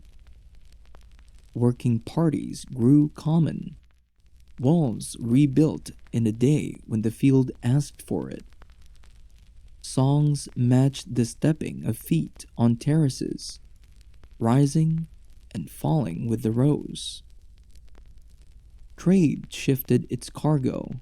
Alongside shells and stories came seed and cuttings tied with leaf fiber. Coins appeared in baskets, but were mentioned without longing. Food in the jar still ranked higher. Evenings smelled of straw and damp earth. Crickets sang in the drains. Tools leaned to dry, a sickle's edge catching the last stripe of light. On some islands, soil rested after a few good years. When it woke again, the grain stood taller. People learned that rest, too, could be work. Sea salt still whitened racks near the beach, now sprinkled on some greens as often as rubbed into fish. Elders set small stones at each plot's head, not for claim, but for memory. New clay figures appeared near the hearth. Pigs, ears of grain, never fierce. Lanterns hung from beams, their small light making a circle just wide enough to mend a basket. When the air turned heavy, stacks were tied tight, doors barred, jars waited. After the blow, people counted softly and planned softly. The sea still called, but the return date mattered more. Seed waited in the house. A field could not take a message from the wind. Marks were chalked on posts to remember tasks. Not a strict tally, just a guide so hands stayed ready. New shrines stood near springs with palm roofs. Worn fields learned new leaves. Green matter folded back into soil until it darkened again. Houses shifted to catch the upland breeze. Porches deepened for drying stalks. Doorways widened for the new baskets. Children were named for places in the fields as often as for places on the reef. A spring, a terrace, a bend where water ran clear. On market days, grain bundles traveled beside fish traps. A good harvest bought a thicker pot, a sharper awl, a bell for the gate. People slept with the day used up and the next one waiting quietly in mind. They knew which field needed water, which jar to open, which must wait. Notes were kept in kept things. One stone in a bowl meant sowing. Two meant a wall to patch. Three, a ditch to clear. Some plots were kept only for seed, guarded more carefully than the house. Weaving found new form in wide hats that shed rain without blocking sight. When mist lay in the valley like a low lake, work paused only for care, ankles, ladders, then went on. A few fields failed. Neighbors brought cuttings and seed. By next season, the ground had forgiven. The taste of the place changed, and the mouth did not resist. The sea still called, but softer. Nets were mended in shade besides sheaves. Boats left at first light and returned before dusk, so water could be lifted to the terrace. Crew and field hands were often the same people, skin holding both salt and soil without complaint. New settlements rose from shared work. Houses gathered near springs and threshing floors, as if those were elders with opinions worth hearing. From a ridge, a village could be read in one gaze. Curved fields, pale walls, paths that met without confusion. At night, the scent from the fields was warm and soft. A frog called from a ditch. Somewhere, a jar lid clicked as it settled, and everyone knew that sound. Travelers came in with the tide and asked what had changed. They were shown a bowl of rice with fish, a fitted wall, a field that held water. Before dawn, a door slid open, and the figure stepped out with a basket. One star held in the west. A field waited with its thin gleam of water. The first pinch of seed went to the altar, the rest to the rose. By midday, the terrace was planted. A dragonfly touched the water and lifted again. The day folded without hurry. Tools were washed and leaned. Smoke rose from the kitchen. In the lane, cattle bells moved like slow thoughts on a string. The house filled with the smell of cooked grain and damp stalks. A bowl was set down. Steam rose and thinned. The lamp burned small and steady. A moth circled once and rested. A child slept with dirt under the nails and a grain of rice on the lip.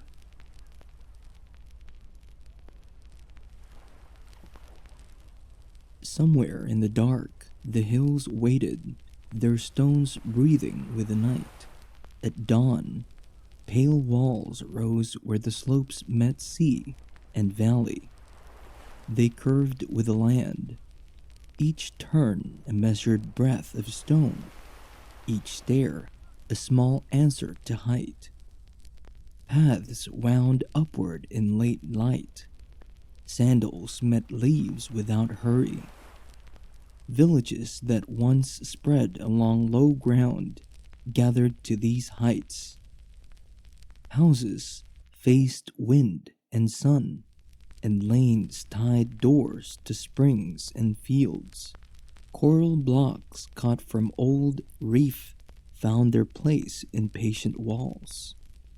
Edges rubbed to fit seams bound with thin earth, simple and strong. Openings narrowed and opened again to inner courts where herbs leaned toward eaves. Jars waited by doors, and smoke rose without stain. Ridgelines carried names that tasted of wind and salt. From them, one could read the coast, the harbor, and the far thread of sea road. Urasoe rested high with straight-backed poise, its road climbing from salt air to shaded gate. Shuri curved like a fortress that had leaned to smile, its courts spreading like chambers of a shell. Nakijin faced the north with calm terraces, glowing in the evening light, sea close enough to touch. The hills held groves, where voices lowered. Trees stood as elder walls. Stones marked where bowls and leaves once met in rites. Springs ran clear, their taste of limestone steady as breath. Near the walls, doorways opened to workshops that never rushed. Hands trimmed wood, mended nets, set new lips on clay. Clay changed as routes changed. Some jars thick and brown for kitchens, others pale and smooth for serving. Nearby kilns left smoke-colored glaze. Imported pieces shone softer, the winds of their journey caught in sheen. Markets gathered where slope and road paused. Salt grass, fruit, thread, and bright bowls stood beside fish, still silver from the rinse. Boats arrived patient as tides, bringing grain, cloth, and shaped metal, leaving with coral lime, timber, and jars. The harbor mouth widened, narrowed, widened again. Sails lowered inside the reef. Poles finished the last stretch while voices drifted over calm water. Some ships spoke foreign coasts, others home islands, but the count of baskets and jars was enough language for trade. When evening drew even with the walls, the stone turned rose. Shadows found the hidden joints, and gates rested like tired shoulders. Inside, floors of tamped earth held the rhythm of mortars, the soft clack of lids, the knock of scoops. Hearthlight made small suns that didn't burn the eyes. Fish skins dried by the door, smoke curled among beams, and storehouses smelled of husk and straw. Shell bracelets slept in bowls. Iron lay wrapped in cloth. Maps of the coast glowed in lamplight. Paths walked themselves into habit, from gate to shrine grove, to upland gardens, to the harbor where the moon wrote silver on black water. Messengers carried talk of tribute, kin, and crossings. The walls did not boast. They held people, not enemies, and followed the shape of a village heart more than a soldier's plan. Across the chain, other hills built their own lines. Some kept a single enclosure for meetings and stores. Others stepped down like nested bowls. Wooden posts, dark with age, stood beneath open sky. Reed mats cooled the air, and beneath the floors, wind moved like water. Fields stopped short of the gates, leaving a pause of scrub and path before the green began. On festival days, drums found the slope's center. Feet kept time. Cloth flared. Bracelets flashed in easy circles.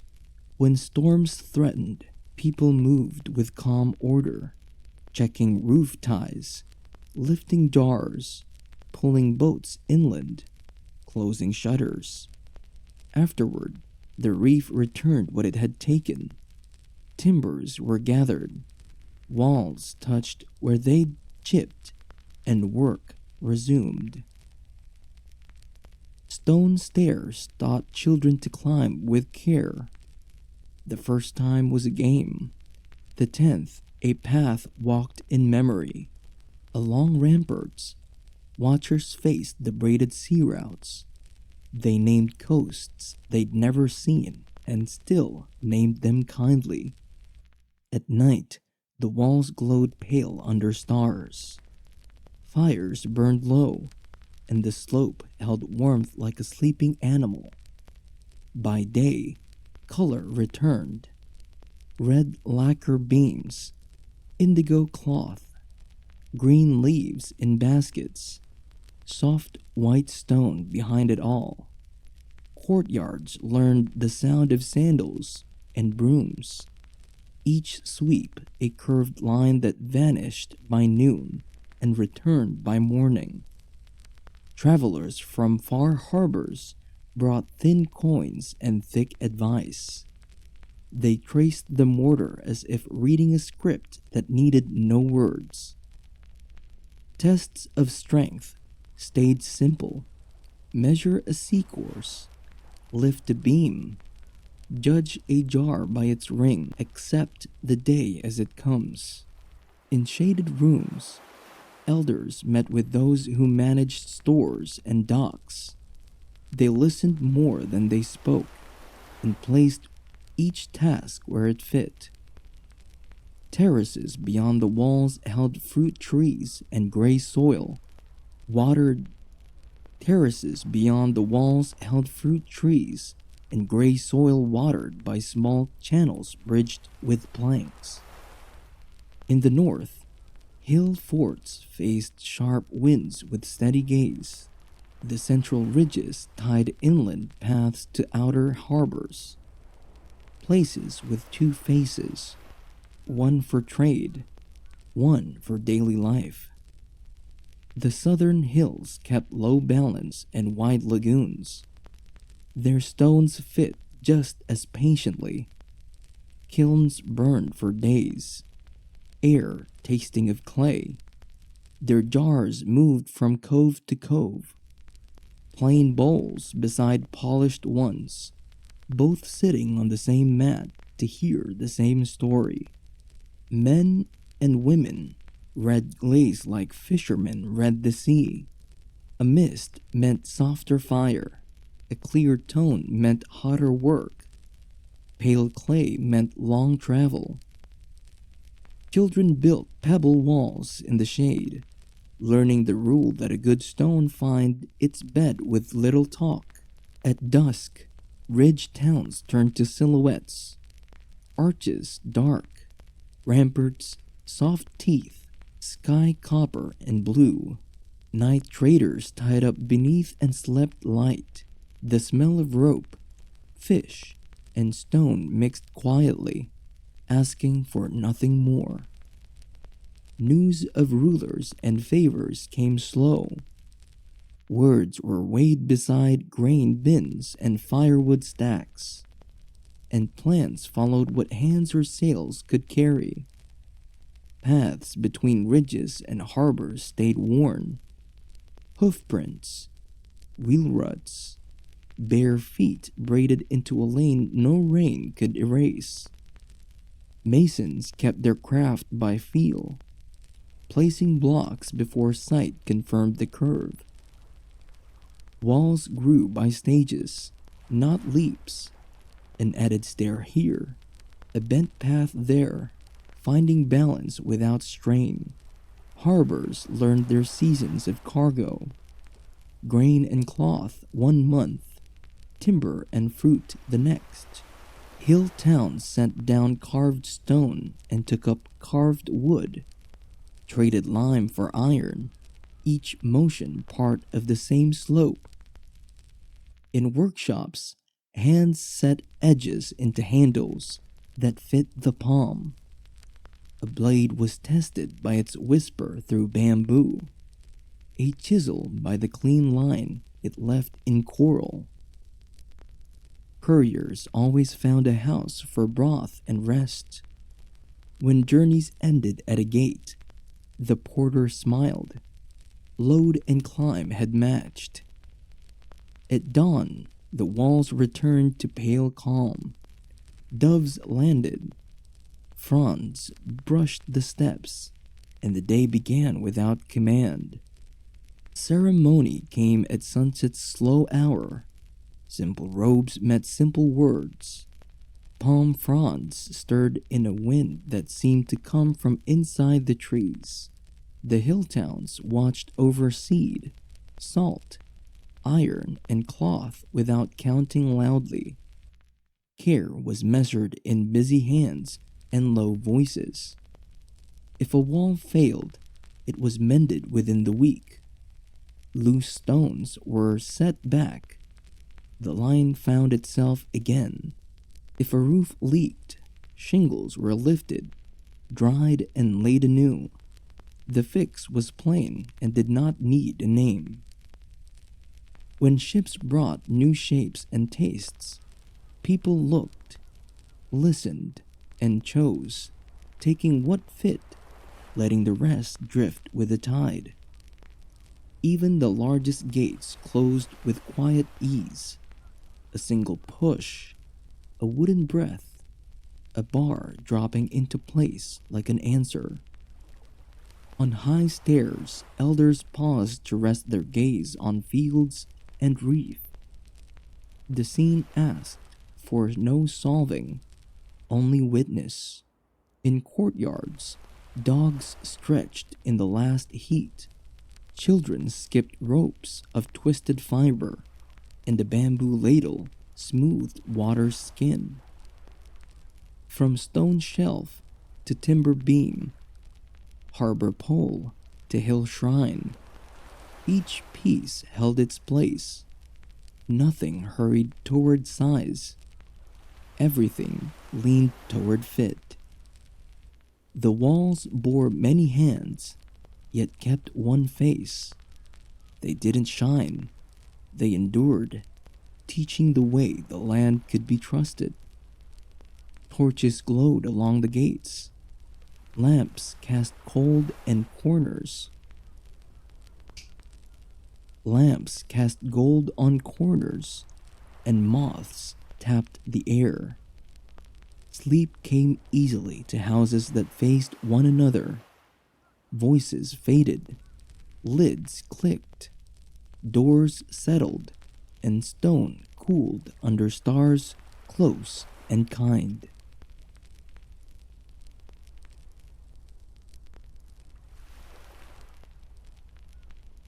Out at sea, the night loosened its hold. Light crossed the coves, turning water bronze.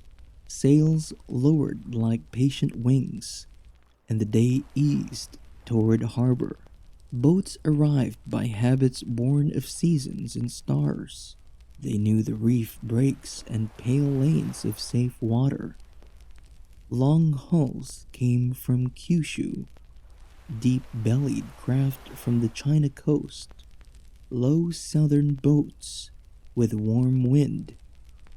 Each reached anchorage with slow care, fending off stone with a touch of oar. Springs drew early landings. Beaconed points drew late ones. First sounds were small. Rope over wood, a jar on a plank, a shout the water swallowed. Jars lined the planks while crews stretched. Lids tapping as seals were checked. Green bowls kept ash rings. White vessels held a fired dusk of their own. Cloth came bound, scented by dye, salt, or straw. Bronze mirrors caught the last color. Baskets held needles and hooks. Lamps waited for a spark.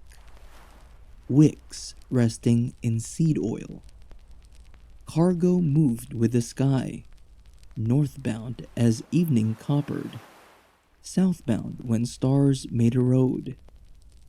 The inlet gathered voices and set them down like shells. Morning air remembered. Boats followed trails with no marks on land, drawn from wind, swell, and the lift of far clouds. Outside the chain, they looked for hard shore. Inside, they looked for soft passes and pale fans of sand. North, lanes threaded Tokara and the lee of Amami. West, they bent to ports that sent news as easily as jars. South, spray turned faintly sweet, and harbors spoke with cautious tides.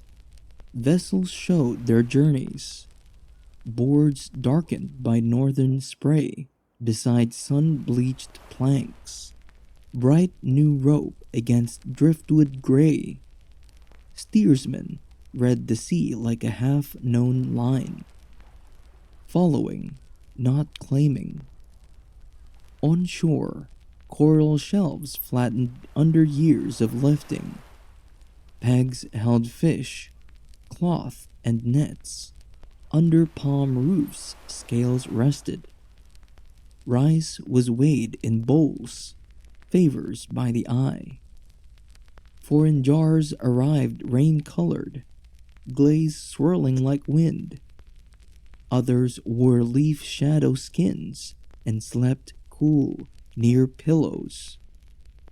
In a mild swell, boats gathered like birds on sand. When it toughened, only strong anchors held. A trader unwrapped silk. The sheen held breath. Another set out a hemp robe, smelling of rain-dried stalks. Iron earned a place near the hearth.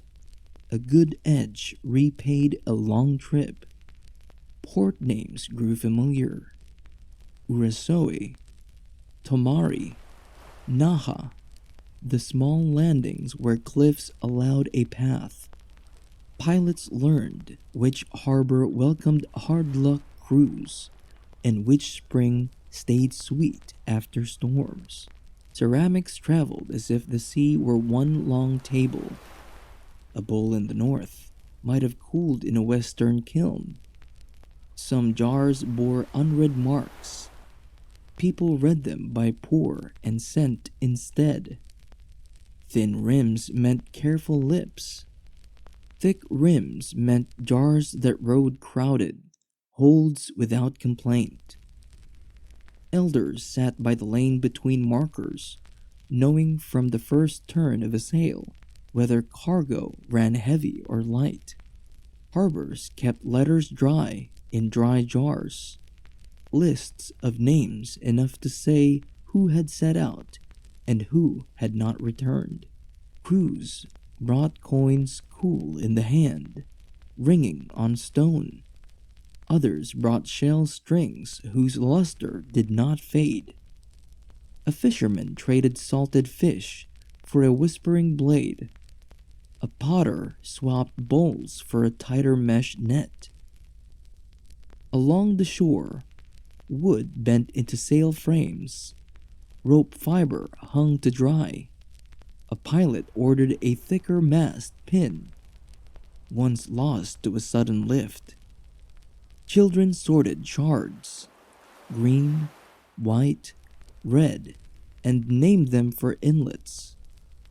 A bead turned the day's light into a thin circle on a palm.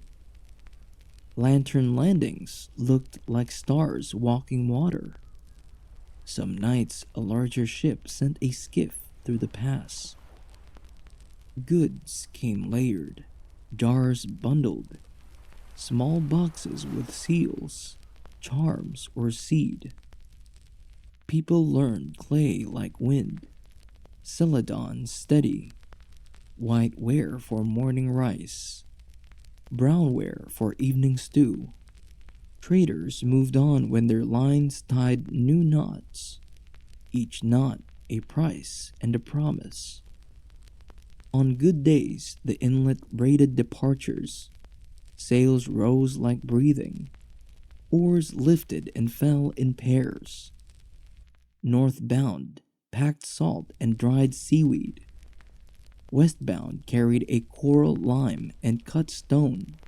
Southbound took double jars of water and stories for dark hours. Midnight stars guided. One star could be trusted when cloud drew a veil. The sea favored no one, yet allowed errands to pass. Lines lasting only as long as hulls moved. At a certain hour, the harbor listened more than it spoke. Oars clicked, keels scraped softly. Fish were cleaned. Offal fed what waited. Hands rinsed in brackish pools and smelled of earth and sea. Shops were shaded places where jars, blades, and cloth rested on mats and moved by agreement. A house mark under the eaves told enough. An old pilot traced the safest lane with 2 fingers. 2 sisters counted cups by touching each lip and saying the next owner's name. A man from the west unrolled a spare silk map. A boy found new paths by the way scum braided near the pass. News traveled with cargo. A kiln cracked and mended. Markers shifted. A pilot teacher died. Storm seasons rewrote schedules. Markets leaned toward other goods. Poor fields sent fish and salt. Lean lagoons called for grains and pots. A single jar could speak for a village. The clay of one riverbank. Curve of one admired hand. Travelers told of harbors where tide ran like a horse, and others where it paused and turned. Sails wore patches like tree rings.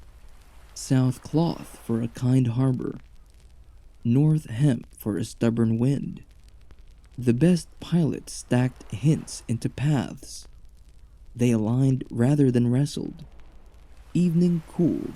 Inlets held warmth longer than open shore. Counting ended without raised voices. A stranger knew the chain by how goods were lifted and hands met. A northern man found a bowl from his own coast at the southern end. An inland woman found a mirror that remembered a far city. Harbors spoke a language of few words. Shoulder set, gaze steady, palm even. At dusk, waters laid boats down like sleeping animals. Masts held their shapes. Farther out, the reef made big waves smaller. Closer in, holds went quiet and sure. Resin and new rope scented the air. The last calls drifted like feathers. Tomorrow would bring new sails on the same lanes. Perhaps not the same faces, but the same customs that kept harm at bay and trade at ease. West kilns burned and cooled. North, harvests were tied. South, another inlet unfolded its planks. Between them ran patient roads of water.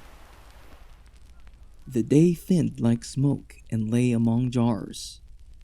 Rope and folded sails. Boats settled with small sounds. Wind tugged loose cloth. Wind tugged loose cloth. The tide touched stones and stepped back. Dogs turned twice and slept by embers. On a platform, jars cooled after long rides, each holding something needed elsewhere. A lantern burned to wick. The harbor kept both shapes in the dark as neatly as in light. Stars roam where no sail would go. Lanes below lay still and faithful. At first, lists would be written on smooth wood. Crates would pass hand to hand, names spoken again. These harbors belonged not to one village or time, but to water's long lanes and the hands that traveled them without fuss. Each inlet had its rope and greeting. All shared the patience that lets an oar drip before lifting. A bell marked a clear hour. A fish broke the surface and the water mended. The sea took both sounds and made them belong. The harbors accepted this and went on being places where boats arrive and depart with ease. Under the last piece of sky, a pilot lay by the coil he trusted and slept like a good anchor, steady without strain. Boats waited, jars waited, lanes waited.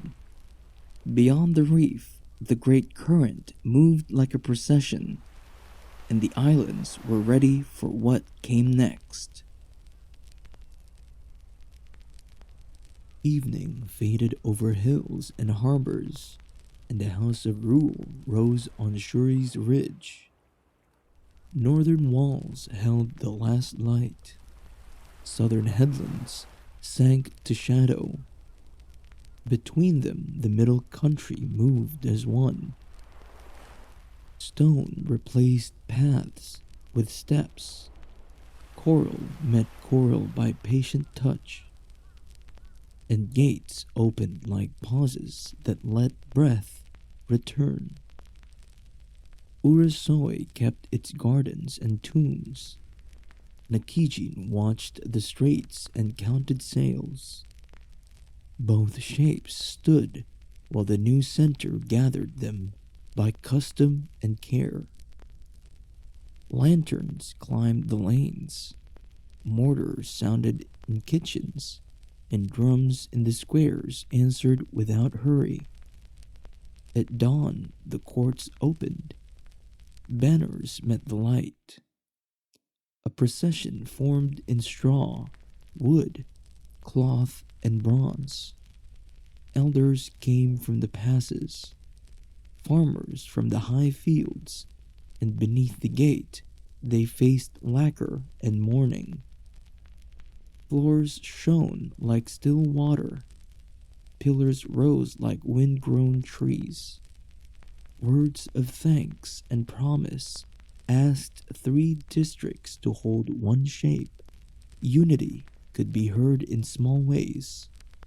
A hand closed on the drum.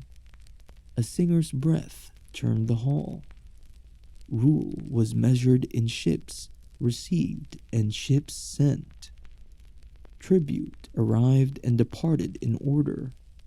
Nothing rushed. Tall square sails brought lacquer, ink, and letters in heavy seal. Visitors climbed the slope in silk and hemp, listened to drums not meant for war, and breathed incense that joined pillars in sky. Ceremonies wove gifts, bows, and careful words until the moment could be folded and kept. Afterward, the harbor returned to work. Casks rolled with wooden sighs. Ropes tightened and eased. Fish came right from the north. Grain and roots from the slopes, and salts from the keys. At Shuri, scribes steadied the brush so trade could run like water. Bells marked light across roofs. Stewards counted, and gates opened and closed with care. Courtyards held dances that kept memory. Steps were careful, sleeves long, each turn pointing to shore, hill, and name. Below, hands learned new work. Lacquer taught wood to shine like night water. Weavers drew hibiscus and indigo through thread. Potters shaped bowls for a measured scoop, stamped to catch light, and kilns fired when the air stood dry. Messengers set out on stone lanes to Nakijin, Katsuren, and inland houses. They carried signs for safe harbor and safe door. Children stepped where elders had stepped. Boats nudged from coves when wind allowed and returned in tidy count. Markets braided voices under light roofs. Roads widened where carts wore grooves. Storehouses thickened for shade, and rooms opened to gardens with slow water. Envoys came from north, west, and south. One left with a shell comb like dawn, another with a crescent bowl-like sky. The hill kept old strength and a new path. Songs found a new center without losing the old lines. Banners rose on feast days. Between feasts, a mason pressed a palm into fresh mortar, and a potter left a child's mark in clay. Monks walked ridges and blessed lintels. Teachers drew characters in sand before ink. Healers tasted leaves and poured tea. Carpenters set beams so halls would lift without strain, and left air under eaves to keep houses light. Storehouses at the water breathed with fleets. Doors opened like gills and settled again. Disputes ended with joined hands more often than with steel. Roads bent toward the hill like small streams. If the sea closed, the court sang. If the fields thinned, the court counted.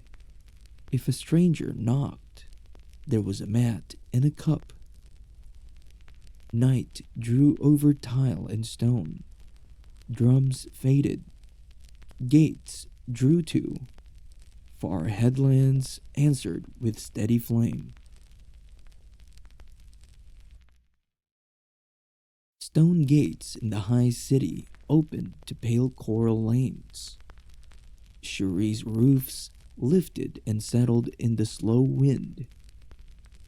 Below, Naha's inlets filled with masts while the breeze carried dried fish and warm rice.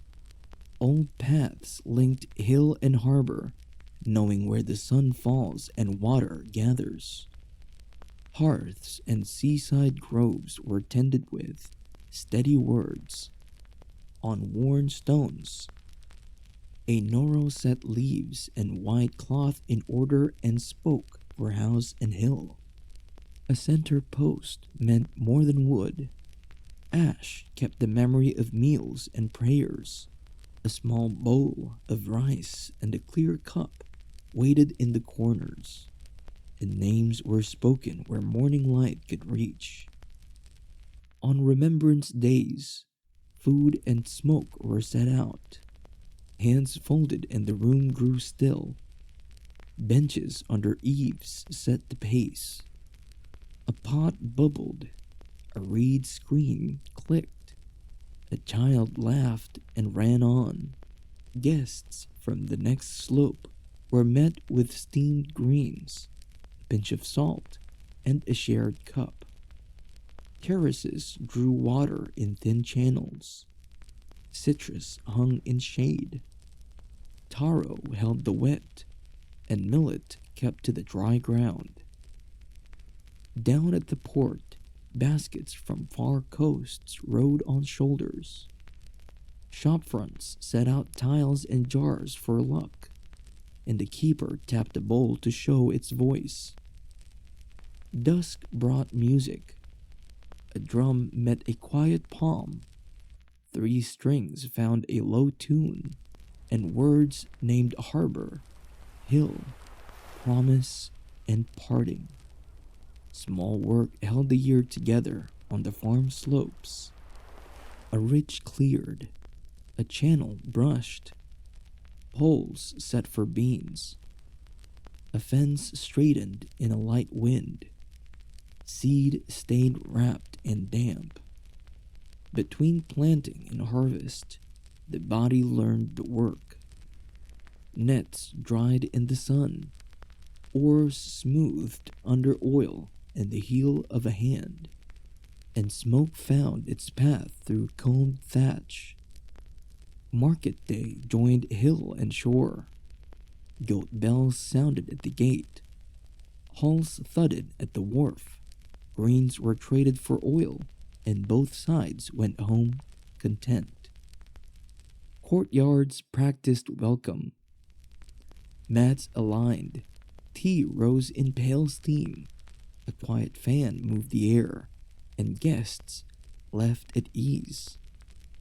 When ceremony was called, hilltops answered. Banners rose. Lacquer shone. Drums rolled. Flutes carried the notes, and the path to the hall leaned toward memory. Each village kept a small grove. Simple gifts lasted: a twist of salt, a bowl of water, a branch set back where it belonged. Fire stayed with the house from first ember to last feast. New coals were welcomed, old ones carried out with care, and the same ash warmed porridge in rain and crisp rice cakes in fair weather. Children learned by watching. Small nets came before large, and quiet knots held. Reed-walled inns kept rooms cool by the harbor. Sailors bought a mat, a bowl of broth, and a doorway with weather in view. Stories moved along the benches to mark safe return. Homes spoke gently. Asking did not press. Answering did not close a door. A visit began with the sky, then the path, then the doorway. Wells showed the touch of many hands. Stone rims smoothed over years. Buckets went down without hurry, and a few drops always came back to the mouth. In the weaving sheds, soft lines kept time. The warp hummed. The shuttle kissed the palm. Cloth grew to its length, and last year's thread tied the roll. Orchards offered fruit to testing thumbs. Pens filled with pigs that listened and rooted. Temple groves near the capital held flat stones and short steps. Most offerings were small, often a single leaf turned right side up. News traveled the king's roads. Sandals tapped coral gravel. Packets rapped against rain and eyes. A gate opened. Words were given, and the road carried the messengers back. Craft and faith shared one kind of care. Across the plain, wet fields and dry fields spoke through ditches and paths. Farmers read both and answered in turn.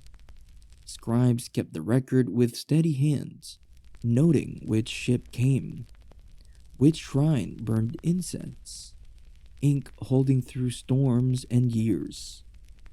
At dusk, families sat by the wall to watch first stars. A gourd rattle whispered.